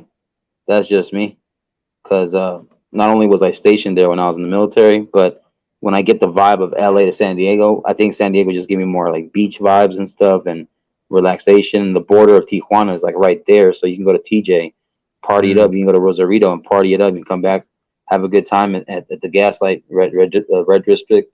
You can go to Gaslamp? Yeah. your Gaslamp quarters over there, and then you can just or go out of town, go somewhere else, go to Van Nuys, go to Orange County. You can go to those kind of areas. You don't particularly, like you said, you don't have to stay in New York. You can go to other spots outside of New York. The same with like LA and Hollywood. Like, you don't have to be in there to have a good time. You can go out to other beaches and stuff. And for me, I live farther away from them, so I live a couple hours away from them itself. But I live more in the desert area, and the rent is cheaper. So I basically, I have a 2 bedroom basically condo, but Hmm. I pay about like 1250, 1300. Oh, that's Um, good. That's yeah, and it is still but even then, if I were to tell you years ago, before even this presidency, the rent was cheaper. It was actually below that. It was under that. I think it was like under a grand, I think. But before, it used to be like 8 or 900, and even a house you could rent for the same price I'm paying now. You can get like a 3 or 4 bedroom house with 2 or 3 bathrooms and 2 living rooms and a nice garage. Um, may or may not have a pool depending on what you have, or a community pool. My dad. I remember before my parents split up. Um, they had a 2-story house in a gated community. My dad was paying like 1300, I think, or 1250. We had like 4 bedrooms upstairs, 2 bathrooms, and then we had a third bathroom downstairs for the guests in case we had like a barbecue or some shit, or we were just throwing a party or something. And we had a living room downstairs and a nice little backyard. my dad had his chickens there and stuff, so because he was doing like poultry, and he would I don't want to admit certain things online, but he had roosters in the back, and you know what happens when they do certain fighting. You know what I mean? Yeah, no. Yeah, my dad got down like that because my dad, he's an immigrant, right? He's illegal, but he lives in Mexico now. He left when Trump was president. Understandable. He didn't want to have his things taken from him, so he just opted to just simply give up, go back to Mexico. But before that, my dad had he had done his own landscape and construction business from the ground up. When I was a kid, he didn't really know much math or English, but I taught him because what I learned in school. So as I was going through school, I was teaching him, and I was trying to help him out. And I would take care of his phone calls, do like the estimates and stuff and the numbers. I was basically like an accountant / worker for him. And he was just paying for the roof and food and clothes. So I thought it was only right, as a son to do that. So he taught me in and outs of certain landscape and construction business. And then on top of that, he had the so-called cock, like fighting cocks, but he did his thing. He was always a responsible father. He was there. But he was a rough guy, so he wasn't the guy that was very emotional. He was always stoic.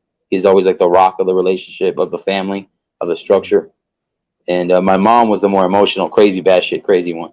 She was the one that would give him hell and give me hell. But she still cleaned the house. She still cooked breakfast, lunch, and dinner when when we had food in the fridge. And I just appreciate that for them. So, like, there are certain areas you can live if you find in your state or in the neighboring state that's more affordable. Get out of there and venture out, man. Like, it's like I tell people around me, I'm like, you just gotta be able to just expand and travel more. Like, you get so sick and tired. You're like, oh, I'm tired of living on top of people. I said, well, travel. That's what you could do. Explore your own state. You know what I'm saying? Stop thinking that everything has to be metropolitan area. Like, there's too much shit that you can explore right now. Rent out an Airbnb. Do out something like that. And it's just like I tell people that. It's like, well, why you want to do that? I'm like, because I feel like traveling home. I don't feel like staying in the same place all the time. What do you mean? That's true. I mean? That's don't women usually take more vacations anyway? They get flown out and they travel more. The women out of all people. Yeah, I do notice that. And because it's crazy. Like I had heard stories like they would spend basically almost a whole paycheck just to go take a vacation. I'd be like, bro, I mean, I get it in a sense, but I'm not trying to be broke by the time I get back. Like, I need to still save up, have a little something, and just be like, okay, I can come back. I got money on me, so I'm good. But I wouldn't spend my whole paycheck, damn near my whole paycheck to travel. But that's certain people's MO. And I'm just like, all right, well, that's your shit. But I don't know. I'm just not, I wouldn't do that. You know what I mean? But yeah, I feel like more women do travel than men because we're more I don't even want to say it's that we're more structured. It's just that we focus on having as much as we need before we take a vacation. Whereas women, it seems as if like, yo, I want to go now, so I'm gonna just go, which I think is a good thing in a way. But I don't know. It just seems like we're more calculated on it because if we lose, we lose. You know what I'm saying? Like, oh, if I don't got rent for this month, I'm fucked. We'll be back on rent, and then we'll be back on 2 months rent, and we're trying to play catch up and clear that debt off. So, exactly. Women, that just proves that women are the consuming market more. Exactly, and this is why even a lot of people up on YouTube know to speak to women before they speak to men. Like, they know that. Yeah, facts. Big facts. I'll be keeping what's going on, man. Like, certain I call them R&B singer type dudes. They be like, we care about you. Women. We gotta make sure you good, queen. And I'd be like, if y'all don't really stop that nonsense right now, like y'all need. They're not though, because they know that women will pander to those guys that are pandering to women. No, of course. But it's like I always peep the bullshit out of everything. But I mean, like, look, of course. You get the bag. You know what I mean? You go and get the bag, bro. Like, I can't. What's the saying? Men lie, women buy. Oh, I feel like I haven't heard that before, but that's fucking lit. That does make sense. It's like when us guys get laid, we'll tell them whatever they want to hear. We'll feed them a story, a crockpot story, and we hook up with them within the 2 dates, and then we're in. And then they love hearing shit that fits their ego, and blows their ego up sometimes. Because some girls, they do get detested by simps. They don't like guys that kiss their ass. They like a man sometimes that stands on their own. Most times, they like a dude that stands on his own shit. They'll respect that more. But every now and then, you got girls that their egos are hurt, so they want validation from a guy that takes them out on a date. And so then they'll tell them, hey, this, and that, you're this, and that, you're good. You know, oh, you got 3 kids? You're fine. You're still a dime. And next thing you know, they're in the back of a Cadillac smashing. That's a fact. There's too many stories I know about that, and dudes, they be feeling like afterwards. Or some of them, listen, let's be honest, bro. This is a conversation certain dudes gotta come to. Some of them drown in that pussy. They get it at one time, and they be like, I just want to do everything right for her. And it's like, bro, man, the only thing better than regular pussy is new pussy. Woo. Bro, you ain't never lied. It's like taking a drive in like a luxury car sometimes, depending on who the chick is. You know what I mean? Like, facts. It's fuck. I agree with you 100% on that. That's a fact, bro. Like, but that just proves our biology as men. It's like, you know, when we see a beautiful woman, that shit turns me on. Especially if she got natural, you know, TNA. You know, that's gonna drive me to be like, she got a pretty face, she got a pretty smile. Oh, she got a nice, good personality. That's gonna make the guy attract to that woman more. And whether she's being sincere or not, it's the illusion of it. And that's like kind of like sirens, you know, like when sirens used to put in men in the Greek mythology, they used to play the men, and they used to be like, oh, they're beautiful and stuff. They're singing, they're beautiful, and you know, you find out sometimes the real shit after you smash them. When you wake up and you find out how the girl is, it's after how she acts. It's after you smash them. You find out how the real chick is. Well, it's the veil. It's a lot of it's the things that men usually say. You know, it's all about acting, right? It's all about putting on a show. It's all about, you know, basically becoming very impressionable. And then after becoming impressionable, that veil starts to come off, where you start to realize this is the real shit. This is a real deal. This is who I'm really dealing with. You know what I'm saying? So it comes off, because I think primarily in any, if it's talking about dating, you're trying to be impressionable. I don't even care if you're one of those dudes that don't give a fuck.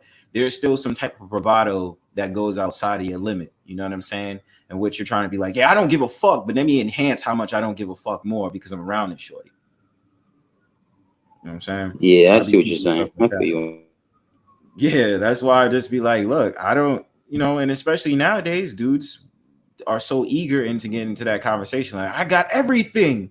Look at my business. Look at my earnings. Like, you know, like, hey, guess what? A guy that was a $40,000 chump that turned into a $4 million chump. Guess what? You're still a chump. Yeah, it don't change. It doesn't change. That's why I say it sometimes doesn't matter about the status you have. It's about who you are.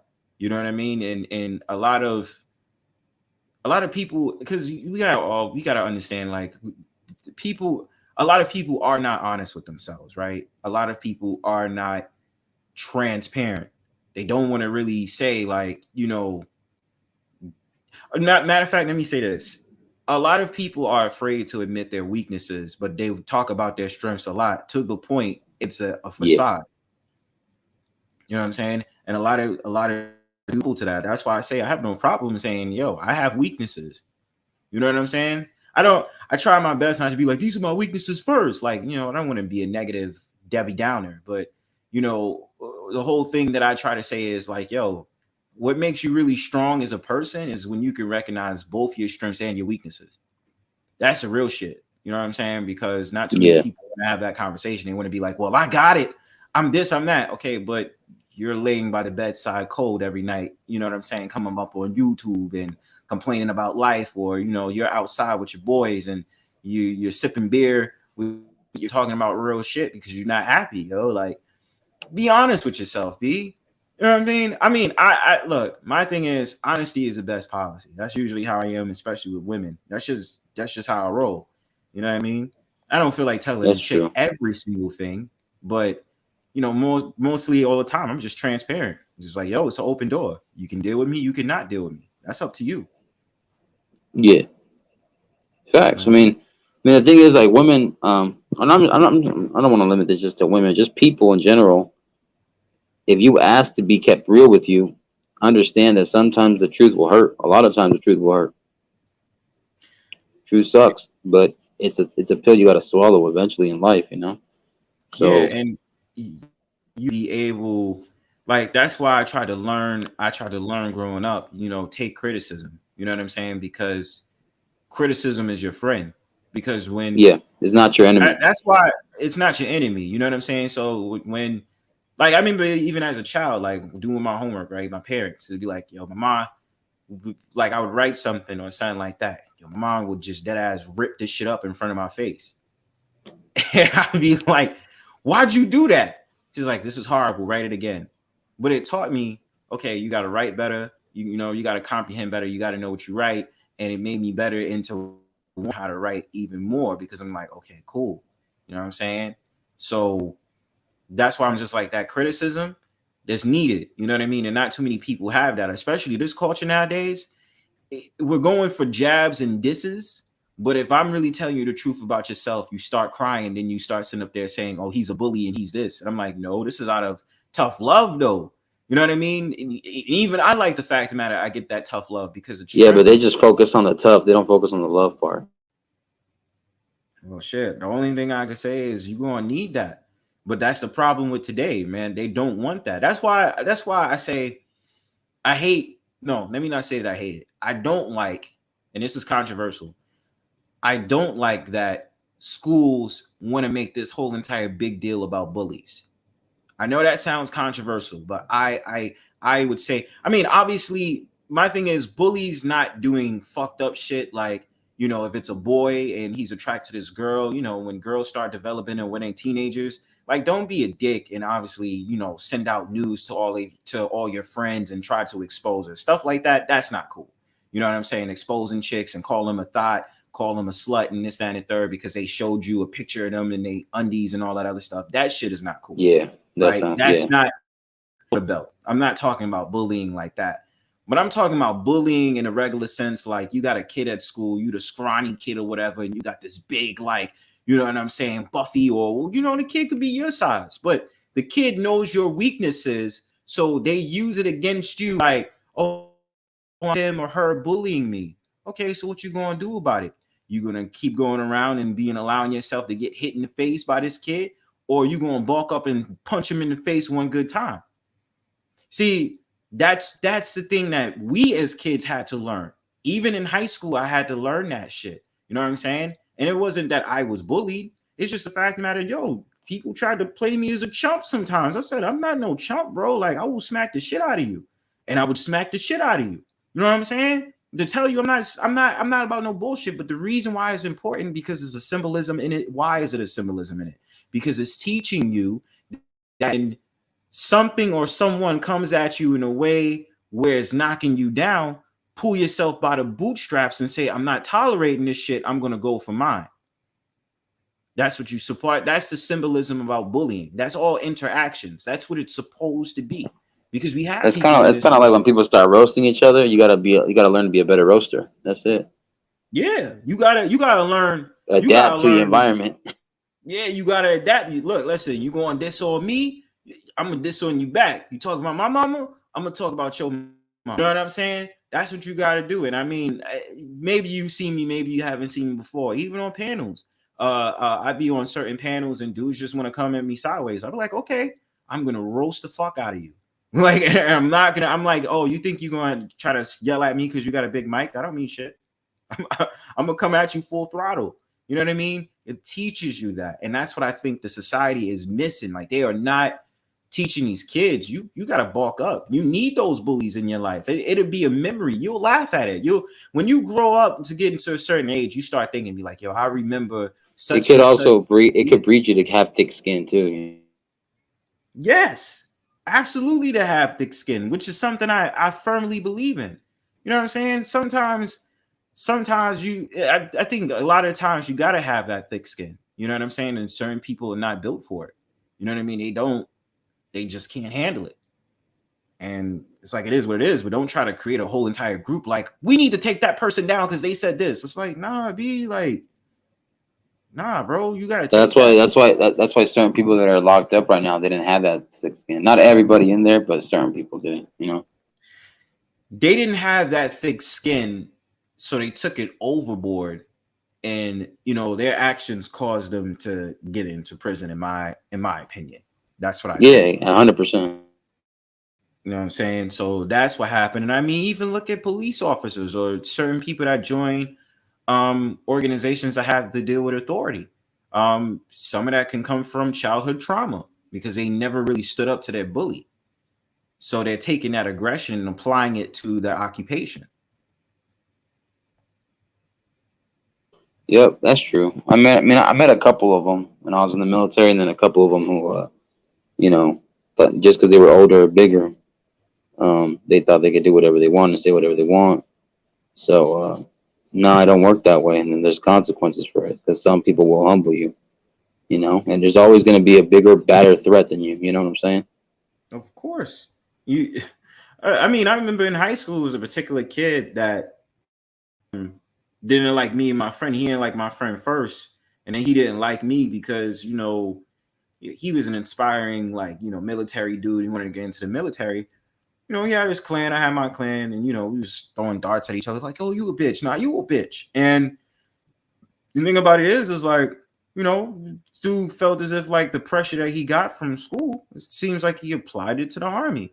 And my thing was, it's like, it is what it is, bro. Like let's not play no fucking games, bro. Like you know what I mean? Like, I just don't believe in that. So I was just like, look, that's cool or whatever, but don't try to use what happened to you on other people that don't know your history or what happened to you. I mean, I get it. You can suffer from a trauma, but use that trauma for a greater good. You know what I mean? Don't use it to be an asshole and use it against other people who didn't deserve it. That's what people forget. Yeah, I hear you on that too. I think the only thing that too that I had to learn myself though is not everybody is mentally going to be strong enough to do that, and some people will fall. It's kind of like that saying, right? A homie of mine said, "Not everybody's going to make the boat when time comes," and I think that's where certain people I had to understand too that not everybody can be mentally tough like that or weak, and or maybe they were used to be mentally tough, but then everything that was happening just kept pitching away until the straw broke the camel's back. So there are certain individuals where I can maybe see they're just tired of it, but you know that's just me being me. I guess I was fortunate enough that I was blessed with having a more stronger, I guess, mindset that I had to grow up and mature faster when I was a kid. No, I totally get that, bro, because I agree. I think it's just the problem I'm having is that they're just softening up, and especially men. They're just softening us up too much. Bro, that's too many men I see that wearing dresses now that are supposedly straight men. Yeah, I saw Russell Westbrook wearing a dress. That one dude, Harry Styles, fantasizing about wearing a dress, but he's supposed to be in Marvel movies. I can't look at you masculine like that in a respectful way. You rocking dresses like that, and then that's just me, yo. That's me, bro. Like I can't look at you as a like how are you supposed to be a superhero or a super character in a Marvel universe, but you rocking a dress, homie, like as a singer? How can I look at you like, oh man, this guy's coming through? Watch out now. Pump your heels and wedges. Watch out. You know what I'm saying? Like I can't see that, bro. And so we look at dudes wearing makeup like it's nothing. You have some straight dudes doing it too. I'm like, what the hell are you doing? Like, but like I said, you're entitled to how you want to live behind the constructs of your own home. But when it starts influencing little kids and you hear about these cross dressers and drag queens and transformers, these Decepticons going into parents, kids' schools, teaching them about sexual preference and the history of the rainbow community. Why the hell do you have to teach the kids that? That has nothing to do with curriculum that matters. Well, I said this on a lot of my videos. The indoctrination is coming because it was already admitted by even those that advocate that they're grooming the next generation, right? There's actually another YouTuber that actually really broke it down in a spiritual way. You know, I tried to do it a little bit, but I mean, to my point, it is all about causing confusion in this society, right? So the thing about it is to remix what a man is and challenge a man on his traditional values and say that's not traditional no more. But they don't say it like that. They just be like, well, you It's are only gay as hell.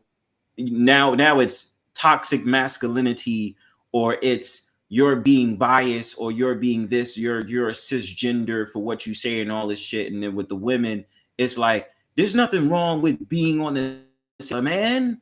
You know what I mean? So it's all across references where a lot of confusion is going to come in. But what I really think is the war is on men. I think that's the most important thing that I've always stressed since the dawn of when I started my YouTube channel. The war is on men. You know what I mean? So it is expected that now until whenever society crashes, falls, whatever it tells you, that in the Western world countries specifically, the boys, the men, you're going to have to be on that level where you're going to have to, they want you to scale down. So our voices is not going to be heard because it's toxic masculinity. Shit that you talking about is disrespectful. You know what I'm saying? Peace to Ray Hanma. But I agree with you, bro. Because I mean, even when I would see stuff like straight men wearing dresses and being in a full-blown relationship with a girl, both of them wearing dresses, and I'm like, what the fuck you doing, bro? Like, what you on, bro? Like, what the fuck you wearing? Why you wearing that shit? You know what I mean? Like, and in the schools, I was never taught that. We don't like. Let me tell you this, bro. Marcus, I literally had to battle. When I was one of the positions that I had to battle somebody that was in the same program as me, because I've told people I've done mentor work, and so I'm saying this right in front of my mentee. He was like, it's okay for men to get in touch with their feminine side, and it's nothing wrong with da da da da da. And I sat there, and he said he made a lot of references to like how they make references. So I had to stop doing his tracks. Dude, that's cool for you to do, but you're not going to be doing that. We don't do that with other men. We have codes of conduct. That's just how it is. Don't try to say there's too many men is wrapped up typing stuff like that. No, we got a code. Men handle things a certain way. It is what it is. We're not going to try to scale back. That's what makes men and women different. Just that alone makes us different. Exactly. And there's nothing wrong with that. You know what I'm saying? Just because you are in this whole new little society phase, man, get that the fuck up out of here, man. Like, we don't deal with that. So that's why I said what I said. And I said that right in front of my mentee. I said, you damn right. Because they need voices like mine to be heard. Because I'm not tolerating that bullshit. Because the next thing you know, you're going to be walking around and you're going to be having those men that's coming around making dresses out of their damn towels. You're not doing that shit. You know what I'm saying? Yo, fuck out of here, man. He said towels. Word, like trying to make like dresses and all that and make little halter tops out they goddamn pillows and shit. Nah, fuck that, bro. Like we men, you know what I'm saying? And I said also as an advocate, I don't have a problem with men expressing their emotions. That's why I say we need groups, we need sectors, we need this, we need that for men to express themselves. I say it's cool. You got your don't got a girl, your mom, your grandmother, your sister and stuff like that. Maybe you need to be away from them.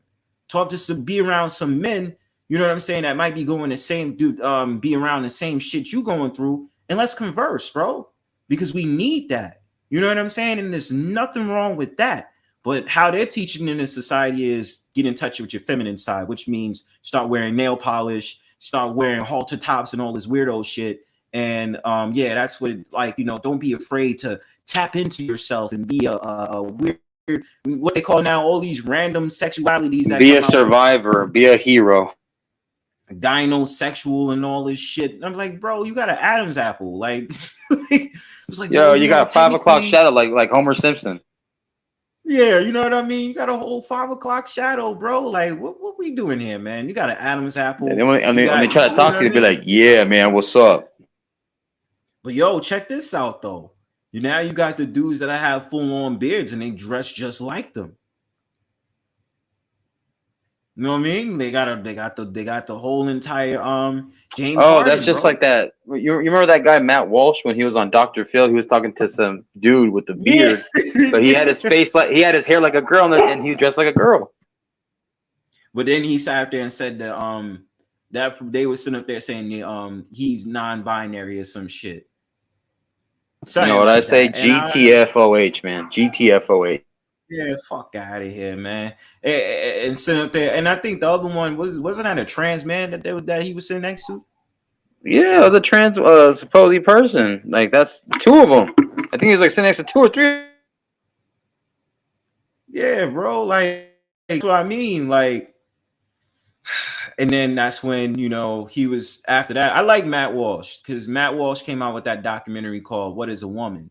And I was just like, so many people got in their fifis. I was just covering those video clips on my friend's YouTube channel because he lets me host a show on him like once or twice a week, and I was talking about some of the clips he had. I'll check it out. Yeah, send that. Oh yeah, I'll leave it in the private chat. But basically, we were reacting to when he was on Joe Rogan, and Joe Rogan asked him those questions. There was the topics up there, and there's a person that said, "Hey, in my reality," because I guess he walked up to one of those rainbow community people that was very woke. He said, "Hey, well, guess what? What if I were to say in my reality you don't exist?"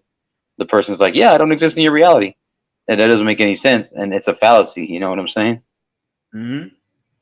Yeah, and that's why I say it's a bias when that argument comes along, because now it's about deflection. Once you start hitting them with those questions and you start sitting up there hitting them with the logic, you know what I'm saying? They'd be like, I don't want to talk anymore, and then they become very violent and out of whack. And that's exactly what that person did on that video, bro. When they walked away from Matt Walsh, when Matt Walsh asked them, and she said, "Hey, well," and then he broke down some facts and science, and then the person just was like, "You know what? Never mind. I gotta go. I gotta run. My bad. Deuces." It's the same thing that happened with what's that dude Crowder? When he had that thing called Change My Mind. I remember it was some dude, it's a black dude, and he was sitting up there talking about how he's a trans woman. And so he was like, let's just have a conversation. I swear to you, could not have a conversation at all, and try to throw water in Crowder's face when they was having a conversation, a debate. I'm telling you, man, you can't, once you get into that realm where it's low level, or I kind of feel like if it gets into the feminine energy, when it gets to that emotional stage, it's no way you can have it's a wrap. It's no way you can have a debate. You can't. It's not. You can't. Because they're gonna fight you on that. And believe you me, that's why I couldn't. I used to try to be involved in certain like organizations, and then one of them was like, I came through and they was like, "What's your pronouns?" And I swear, after that day, I just left. I was like, I'm not getting into this because I don't give a fuck about these pronouns and all that shit y'all talking about. And then y'all sitting up there talking about, well, we had to go ahead and go to this place to call out this dude because he's a cisgender male. And I never understood why cisgender male is an insult. Because the prefix is supposed to say common in society. So I'm lost on that shit, bro. But you can't have arguments with people like them. And then if you even scale back on it, Marcus, even the idea of woke is not even funny anymore. Like people just think because somebody expresses something that they like, when before woke was never a way to look at, you was never looking at woke like it's a good thing.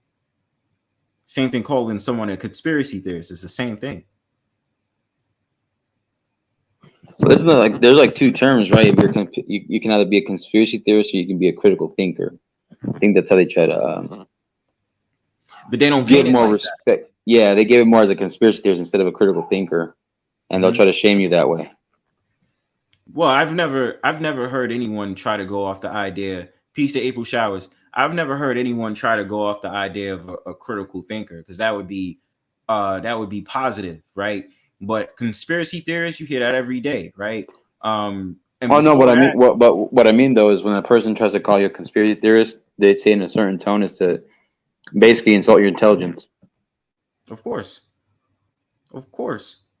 without a shadow of a doubt.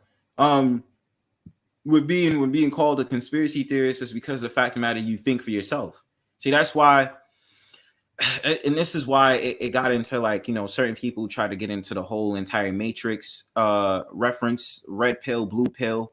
And I would think that certain people, first of all, the thing that got on my nerves with that, and I'm going to tie it into conspiracy theories, you know, the problem is not a lot of people is humble into what they know. They're so easily like excitable. They're like, yeah, I know this. And, you know, they say, oh, I'm red pill and this, that, and third. And, you know, that person is blue pill. But it's just like, you're not humble into understanding they can become red pill, or they can understand the knowledge just like you. Or them being willfully ignorant is them taking the blue pill, right? So when it ties into conspiracy theorists and wokeism is not supposed to be you being a rebellious person, not understanding you're under a rebellious operation or organization that is making you and crafting your behavior to act that way. See, conspiracy theorists, the reason they get a bad rep or why someone is going to be labeled a conspiracy theorist is because they're on a certain frequency that you can't follow. There's a certain threshold. I've had this conversation all the time, just for a quick break time. But there's a certain threshold certain people are able to understand. So when we talked about the Kyrie Irving and we talked about the Kanye West, more specifically the Kanye West situation, there's a certain threshold Kanye West is on that certain people can understand. And they don't really have to talk about it. You know what I'm saying? Because they understand. Now, we speak out and we say something like he's right, and then we break it down. We're conspiracy theorists. And it's just, that's why I get annoyed by people talking all this woke shit and talking about I'm woke and that person's woke. You don't know what woke is. You don't.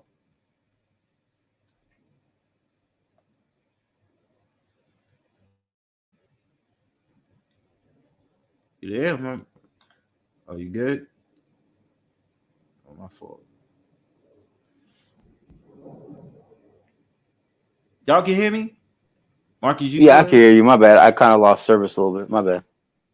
Oh, I'm making sure. My last stream, yeah, I cut out and I didn't know my joint froze. But yeah, bro, it annoys me with people nowadays when they try to talk about this wokeism crap, like they know woke this and woke that, and it's like wokeism is the thing that would get you killed, number one, and number two, woke is the thing that you were considered a nerd for knowing.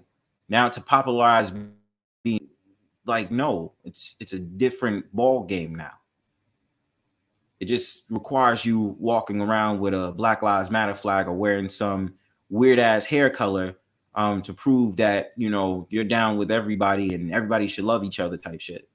That's what wokeism is nowadays.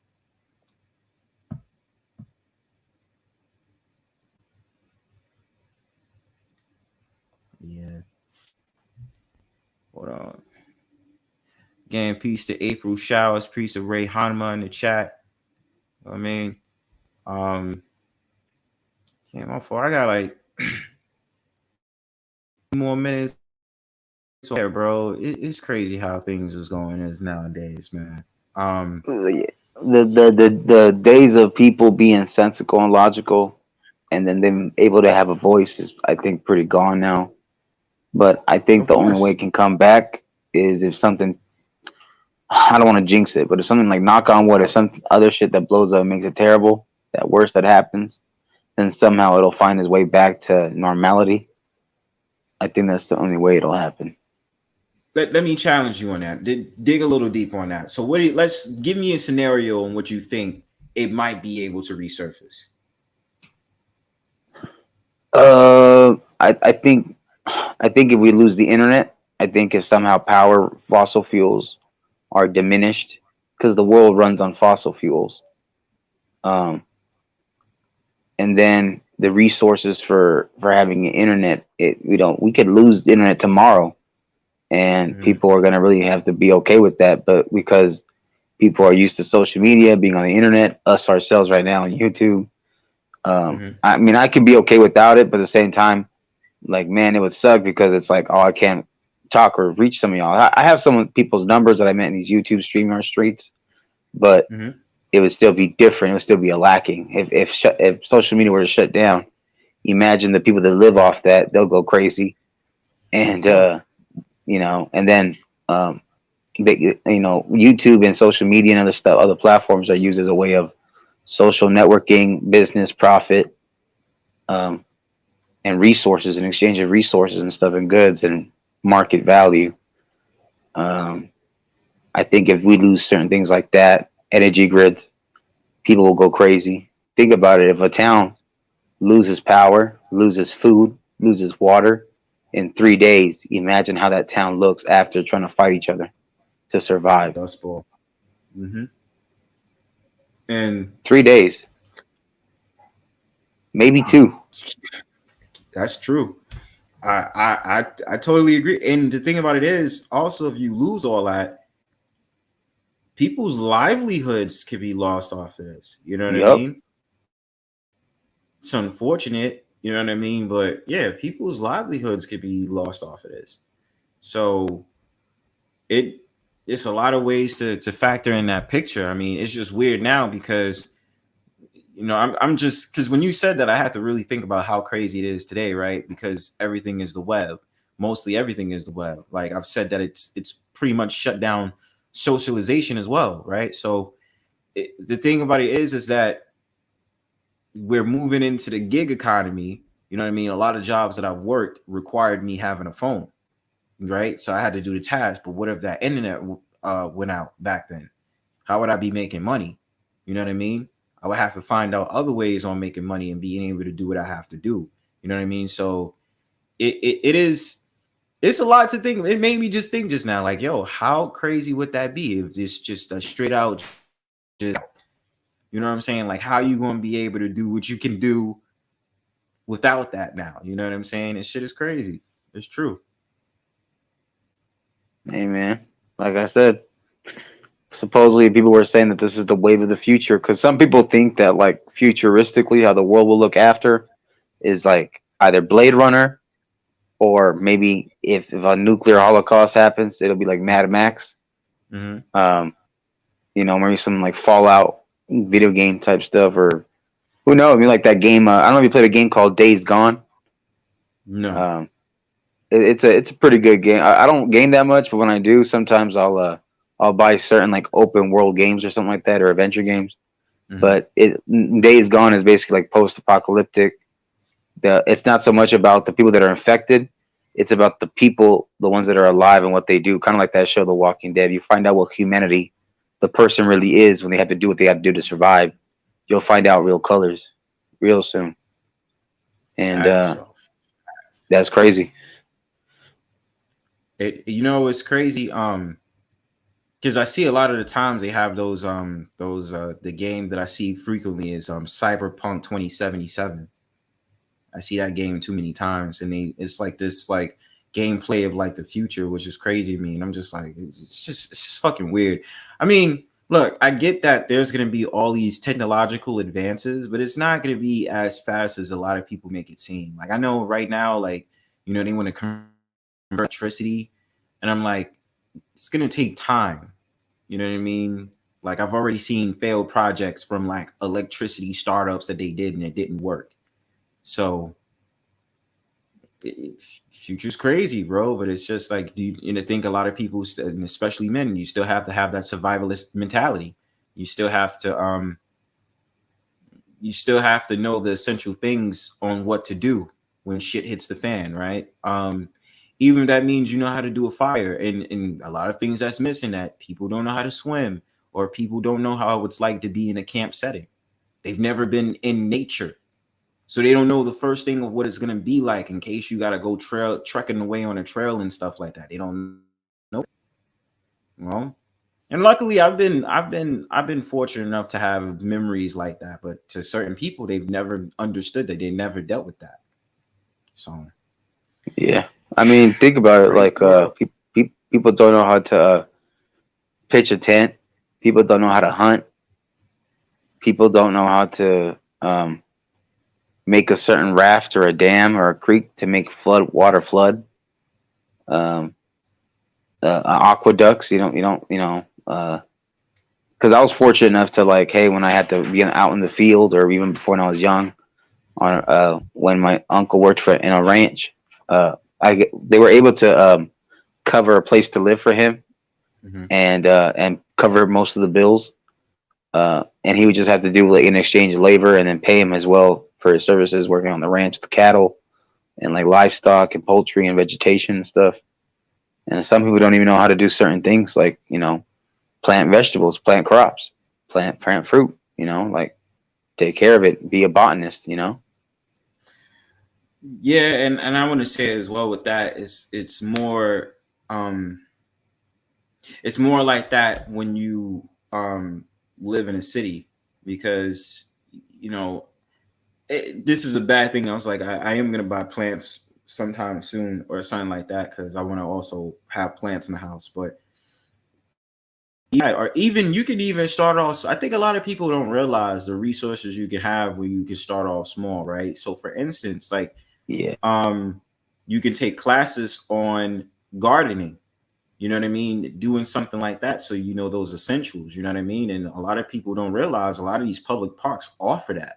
And I'm like, yo, take that fucking class so you just know how to deal with stuff out in the field. So you straight. You know what I'm saying? You know how to do this, that, and the third and be straight. But no, people time or who do that, or worse, they'll make it a race thing. They be like, oh, that's white people shit. Like, come on, bro. It's not white people shit, man. Expand. I've met people of different races and cultures that jumped on that shit and they made a lot of money off of it too. They what? They made a lot of money off of it because if you get enough mass quality of product, you can make certain deals and network to make contract deals for vegetation and poultry. And some of these people end up making 6 figures to 7 figures if they really jump on the chance. Like a buddy of mine that he started a poultry farm and he started getting contracts with certain corporations of like branches of markets and stuff, right? Stores and all that. Mm-hmm. And it blew up and he ended up making like high 6 figures or 7 figures almost in his first couple of years. Like his first year, he made like mid 6 figures. And then the second, third year, it went to like 800 or 900K. And next thing you know, it was like in the millions range after that. It's nice. It's like I told you, man. It's well, I'm into tech, but that's something I still would pick up as a trade as well. You know what I mean? Just to have that, because essential things, you know what I mean? You're gonna always need that. You need it when food is running dry, something like that. You can go to your field and reference that. You know what I mean? Instead of just being like, oh, I already got shit. You know what I mean? It's all I'm saying is certain people out in this world miss resources, and you can't get mad because the answers can be right in front of you. You're just not taking it. So, that's fine. That's just a bad omen. You know what I mean? And it's like, even if you don't, my thing is, I mean, I hate, because this is the thing. I just hate if someone is going to tell me, oh, I don't got the time, I don't got this, I don't got that, or it's not enough time. I'm like, it is. What's happening right now? I'm like, even if we have this Ukraine-Russia shit going on, but they didn't officially declare World War III yet, so we are able to still do what we need to do to get to where we need to be. You know what I mean? And even if we are going into the quote-unquote recession, whatever, it's just like what somebody said on the internet that I remember referencing. They said it's a lot of millionaires that came out of the recession because they started looking at different things that could get out of the hole that they're in. So I always say God is always going to have graceful opportunities for those who seek. You know what I mean? And that's the most important thing at the end of the day. It's just up to you whether you desire it or not. And, you either be a sheep or you be a shepherd. Or be the wolf or a wolf. Be the wolf. You know what I mean? Like, hey, you follow the herd or you do your own thing. And I'm one that doesn't want to follow the herd. I definitely believe in, trying to find your own ways, find your own tune, even if it takes me a little while or I get it right then and there. As long as I have the mind, that's important. You know what I'm saying? Shout outs to Zero the Infinite Renew. What's going on, brother? But yeah, bro. Missing out. Yeah, I think nowadays, man, what it is like a lot of people want the shortcut. They want the quick-paced, fast product to be finished so quickly. They want to get to the finish line so quickly. They'll They want to cut corners and stuff. And I'm all for work smarter, not harder, of course. But at the same time, like you said, you are willing to wait, take time to get your diamond in the rough, as opposed to, settling for other stuff that's less worthy than a diamond. You know what I'm saying? So those, I think nowadays a lot of these youngsters, they want to get to the social media. They want to become viral. They want to get TikTok famous, social media famous. And I'm not saying don't go get your money, go get your worth, but don't expect. That's what I'm saying. Don't expect and have high expectation to say, man, like, why aren't I blowing up? What is it that I'm not doing? That's the question they're not asking. Like, you're not. What is it that I should improve on? Maybe ask ask people in your comments. Ask other people that are content creators or social media people, see what they can do to like install some advice and wisdom. Because a smart person learns from his own mistakes, but a wise person learns from his others. Yeah, I agree with you. And I think also the thing that I started realizing too, I fell into that wormhole before. The gurus that's up on these social media sites as well. Like these gurus, man, like I'm not gonna say like they don't have useful information, but I mean we gotta remember, if it's a business, they trying to make money too. So they could be feeding you a list of lies and trying to tell you can get it like that. But in reality, that's not how it works. You know what I mean? And, I also want to tell people, be careful on that, because it's not always what it seems. It may seem like, well, you could automatically do it. Like for instance, like I remember somebody was like, make a YouTube channel. You can get a million views if you did it. And I'm sitting up there like, bro, having a YouTube channel ain't gonna get you a million subscribers like that. You know what I'm saying? Even if you post and rain videos and all this other stuff, that ain't gonna automatically get you a million subscribers. You gotta work and figure out SEOs and figure out strategy to figure out how you're gonna blow up your page. That shit takes work. I mean, certain people could do it in 10 days, certain people could do it 30, some people it takes years. It just depends on the work ethic, and it depends if the natural public is receiving it well. So, don't feed me a list of lies or feed me this automatically get rich or I'm gonna be able to monetize my shit automatically. Like, no, that's not how it works. Like, you got to put in time and effort, and certain people blow up faster than others. But at the same time, recognize your path is your path. And we must not forget that. Path is the path. Yeah. Well, a lot of times people want to just go to the path of least resistance. You know what I'm saying? Like, that's just the way it's going to be as far as that goes. But I think the older heads are the ones that were used to, hey, like, I can go through it rough more than the others. But a lot of them have passed away or passed on or not even here with us anymore. So it's on us, it's on us to carry the mantle. So it's what we show and what we teach. It's not just it's not just talking the talk, but walking the walk in that kind of sense. You catch my drift. No, I absolutely do. I'm just thinking in regards to now with something like the recession, inflation, and all this other stuff. Even myself, I'm just excited to see what is the opportunities to take that help whoever, myself, other people, and all this other stuff, because do a lot of work to where we want to get to. It's just that, so many people just want to mope and just be like, oh, there's nothing for me and all this other stuff. And I even thought about like how it was when dudes came out the Vietnam War or those factories shut down. Like they felt like they had no skills. And, the thing about it is try to look for a new skill, try to look for that, try to look for this. You know what I'm saying? I mean, yeah, you could use social media as a medium, but, ultimately develop a strategy, what is going to be best for you. Because all I'm about is just like being able to find your happiness, so you don't have to worry about, being struggled down to corporate for 12 to 20 years or 50, 20 to 50 years and stuff like that. And then you just take a retirement check and be like, all right, cool. I just can't, I can't be struggled in that. I'm not saying that everybody has to. There's certain people that's just like, I'm fine with that. And that's perfectly fine. But I know for certain people, they just like, I can't realm in that type of environment.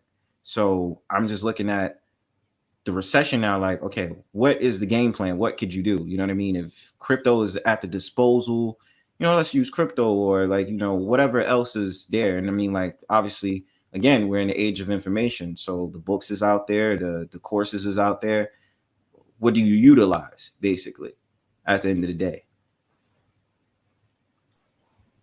Yeah, that's actually 1,000% correct. So, I think what you utilize is like, I think people need to make sure they can think outside the box, but also make sure that, hey, the resources are there and they can ask for help in the right places, but also make sure, hey, to show them, like, as like a pamphlet in a way, because with people, like, you got to make sure it's in front of them so they can see it sometimes, because maybe they're so caught up in other stuff in their own life.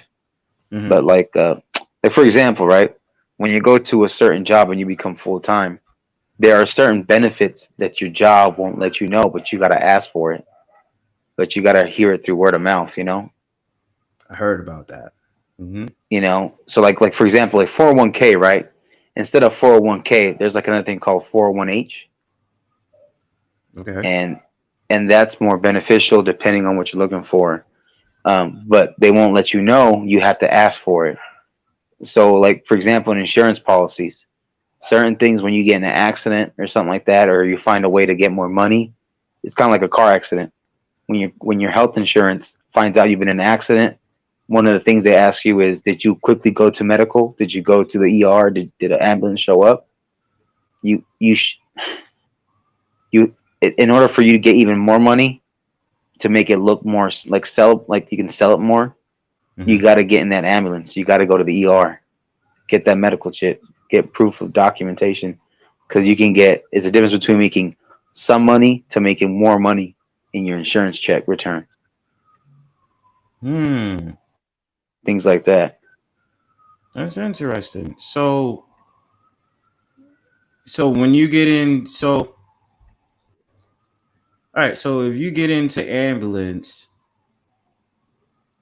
so what is it? Is it that is the claim like a backup to say it was more serious damage? It looks like it looks like a sale. Like, if it's okay, damn, so he had to get in the paramedics. Oh, he must have been seriously hurt. And then if you if you keep telling the paramedics, you keep telling the doctor, man, my back, it hurts so much, or my hip, I can't walk right because of the car accident. Mm-hmm. And then my arm is messed up. I can't even hear my shoulder that well. It pops out. Things like that can make a difference between maybe 10K to 20K, 25, 30K or more. You know what I'm saying? In return. Interesting. So that's how certain people, like, for example, when people file for sand damage on their car, mm-hmm. Sometimes the return, depending on the damage, how you can do it, you can get back way more. You can get back like sometimes 10 to 15K, like that. And people file for sun damage in the summer on their car. Wow, that's mm-hmm. That's some jewels right there. You didn't even know that. Yeah, because I know there was secret things that when it comes to insurance they don't talk about. But I was just like, yo, that's interesting. They don't talk about it because they don't want you knowing the. Because think about it, it's like playing a video game and you get the cheat code. Right. So they don't want you having the cheat code. So certain tips that you can learn, a lot of times you can hear it through word of mouth. That's usually how we learn tips, right? Yeah, of course. So they're not going to want to tell you that. And especially like if you want to get benefits for certain things, it's going to cost more money, which makes them lose money. They don't want you to have a hand on that. That's what they want to protect. However, because you signed the paperwork and the contract and the policy that can gain you benefits, that's the, that's the gem in it, Damn, corporations, yo.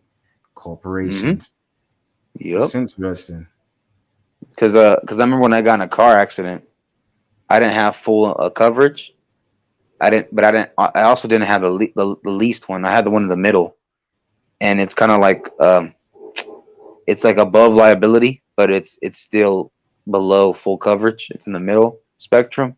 So I was able to get, like, because I got in a car accident, they said it was hurting me, and if I would have gone in the ambulance, I would have got like because I had gotten in return like 9K or 10K almost. But he Mhm. said if I would have gotten that ambulance, I could have probably got like almost double. Would that all right? But it only depends on its in the severity of the accident, right? Right. My Because car was totaled. yeah, okay. Because it wouldn't be So like something you just had to go in the no, ambulance. like if you hit your bumper and your bumper is only the thing that messed up, that doesn't Yeah, really of course count, you not. know. Yeah, yeah, But if your whole car got hit on by another guy that was high on crack or cocaine, you know, and then your back or your shoulder was messed up, because that's what happened. I was going down a street, down in the main road, and then all of a sudden a guy, because my light was green, I was going, but the guy, his light turned red. I guess he must have been speeding because he was high on like cocaine or something like that. hmm He like sideswiped me. He T-boned me. Luckily, you made it And, out there safe, bro. yeah, I mean that's the number one thing is health. But I like the car I had. I had an Acura TLX, but it was a good depending car. Now I just have like a car and an SUV, so not an Acura, but it is what it is, man. It's just you learn through it, and it got me like a nice little like a 9-10K check. And what I do is sometimes I like to get used cars and then kind of resell them too as a side business. That's good. hmm Yeah, and then also just working for the government and stuff, Uncle Sam.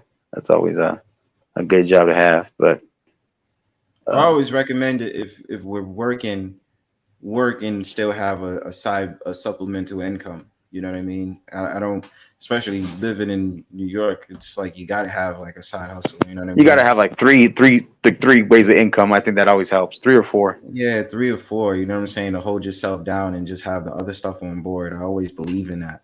You know what I mean? And especially me, I had to learn the hard way. But yeah, I mean, yeah, because I'm always way because if you have that one thing, then you have another thing, it feeds into another thing, it feeds into another thing. And ultimately, what I want is just to be able, and I'm saying this to people too, you want to be able to be like, oh, I got enough to do what I want to do because I have all the supplemental income. My main income is work, which I'm not telling people don't work. You know what I'm saying? I'm obviously not going to ever tell people that. But, if your sufficient plans is like, you want to go beyond work, then yeah, do the best that you can and then have the other supplemental incomes supplement that.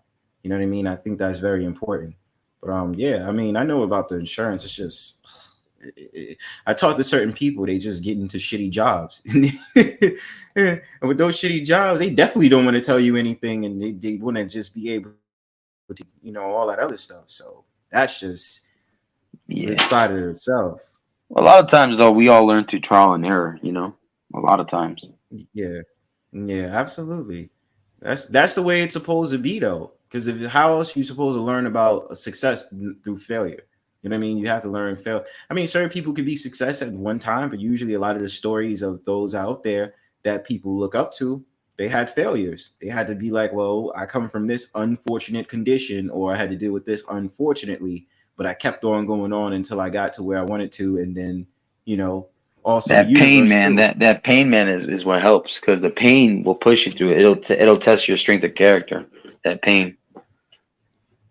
Yeah, yeah, and I definitely agree with that. And it's just beautiful to see people who don't even have to flourish off of a job. Like even here in New York, I think it's somebody that earns like $110. That's a beautiful thing. It's like, oh, I never went to college. I'm like, oh shit, that's even a plus. You didn't go to college. You know what You I got mean? no college debt. No college debt. No college debt. You know what I mean? A lot of people is wishing on Biden with this whole entire student loan forgiveness. Who the fuck knows what's gonna happen with that? You know what I mean?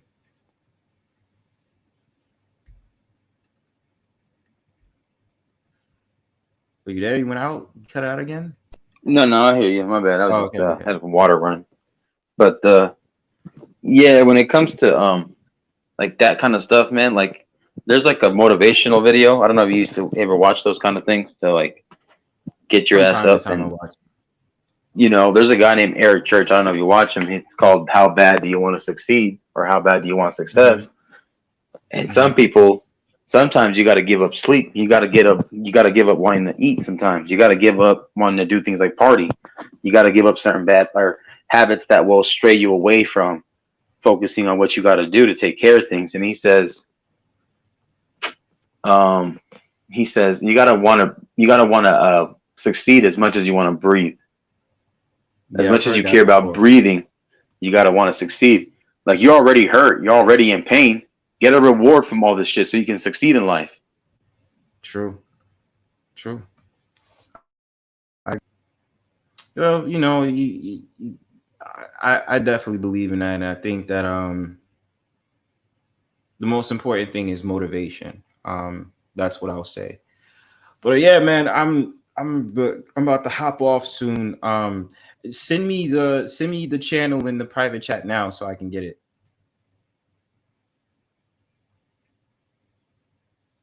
Marcus.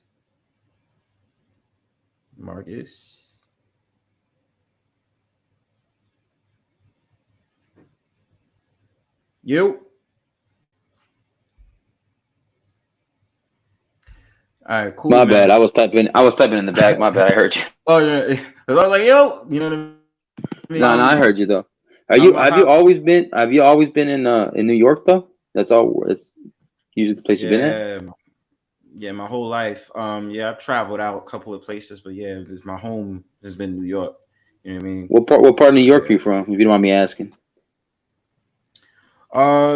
I usually chill uptown, so like Bronx or like the Manhattan borough. Like usually that's the And playgrounds and Bronx, stuff like that. from where JLo's from. Isn't that where JLo's from? The Bronx. South. She's yeah. I don't. I forgot what neighborhood she's in, but she's yeah, she's in the Bronx somewhere. I don't know what neighborhood, but yeah, she's from there.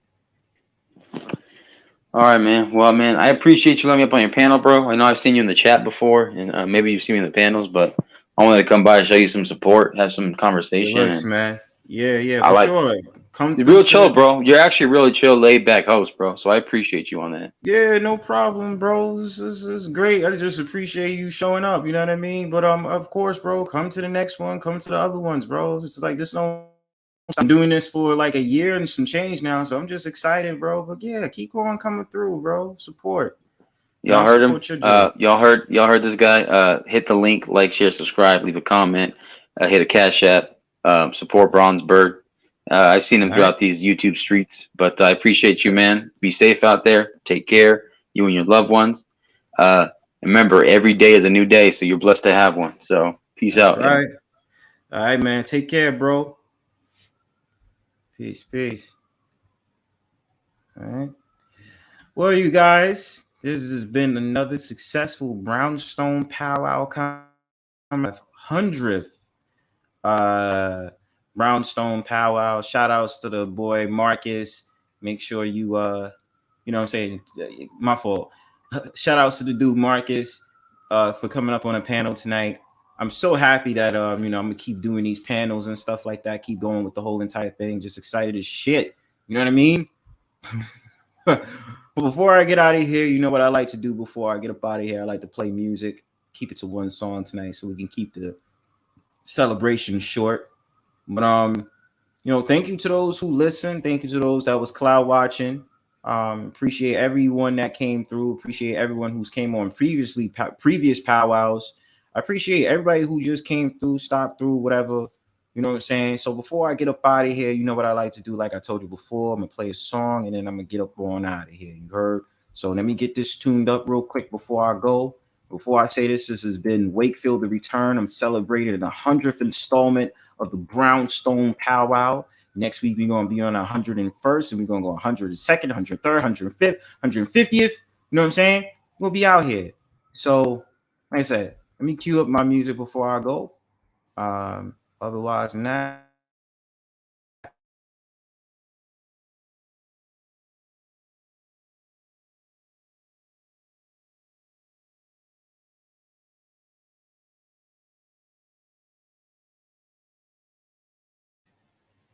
all right, man. Peace.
Yeah. Back on the set, HDM, Jungle Mills, you know the steez. Bring it on. Jungle Mills style. Represent. Tips and hustlers, man. Yeah. It all begins in a smoke-filled room, some fat bags of boom. The more that I consume, the more my brain's in tune. True, many assume to get with my platoon, but they meet their doom when they inhale the fumes. And once the herbal mist sets in, then it begins. I'll be expressing verbal madness, thinking thoughts of sin. I blend poetic scriptures from the scrolls of old, with no reward for my sword, just baby in gold or platinum, smacking them. MCs, leave them praying on their knees while I'm puffing these trees. With ease I breeze through my lyrics, and you can hear it through the spirit. I reveal it, plus that beat that makes you feel it. Is it my red eyes that helps me prophesize, or am I hypnotized by the traumatized stimuli? Who can deny? No doubt my fly. I stay high all the time to keep the corners open in mind. It's too sublime, so rewind and analyze. Read between the lines, spark the L and catch the next rhyme. This is for the real MCs. This is for the real MCs. You know T-Shine. This is for the real MCs. This is for the real MCs. You better recognize the realness, cause only real can feel this when I reveal this lyrical genius. See what I mean is I rip the rhymes that hit that head like bow. Strictly Jungle Mill style, getting out, shooting at your ass. Said Al, who want it now? I'll get fouled. I'm ripping them C's freestyle, don't make me dig in my pals. Now how many rappers must get torn out the frame before they realize that this shit ain't no game, no playing to what I'm saying when conveying my speech. I rhyme for real representing on the streets and the corners. Let me inform you, because I'm gonna annihilate this track and blow MCs out the water. Lyrical slaughter, you're scared, well you order. B, cause seeing me lyrically, you're a goner. See, you know the C is hype the Madman G, or HDM for all of them who from around where I be. Cause yeah, this is for the real MCs. This is for the real MCs. You know T-Shine. This is for the real MCs. This is for the real MCs. And as I increase my higher visualize through my red eyes, I analyze the wise and prophesize on our demise, and I rise.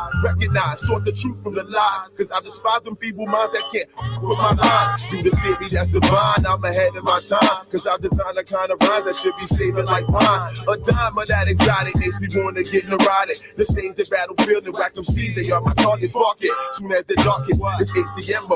I bring that ruckus to the mic and watch this turn cool. I unfold the verbal scrolls found on Solomon's minds, where the treasures, herbal pleasures, sense a million vines. But yo, the specifics ain't no time for the logistics. It's too explicit. The way I kick it lyrically, I'm gifted. You know I'm lifted. You can tell by how I'm ripping it, like I invented it. Jungle Mills, I represent it. Why?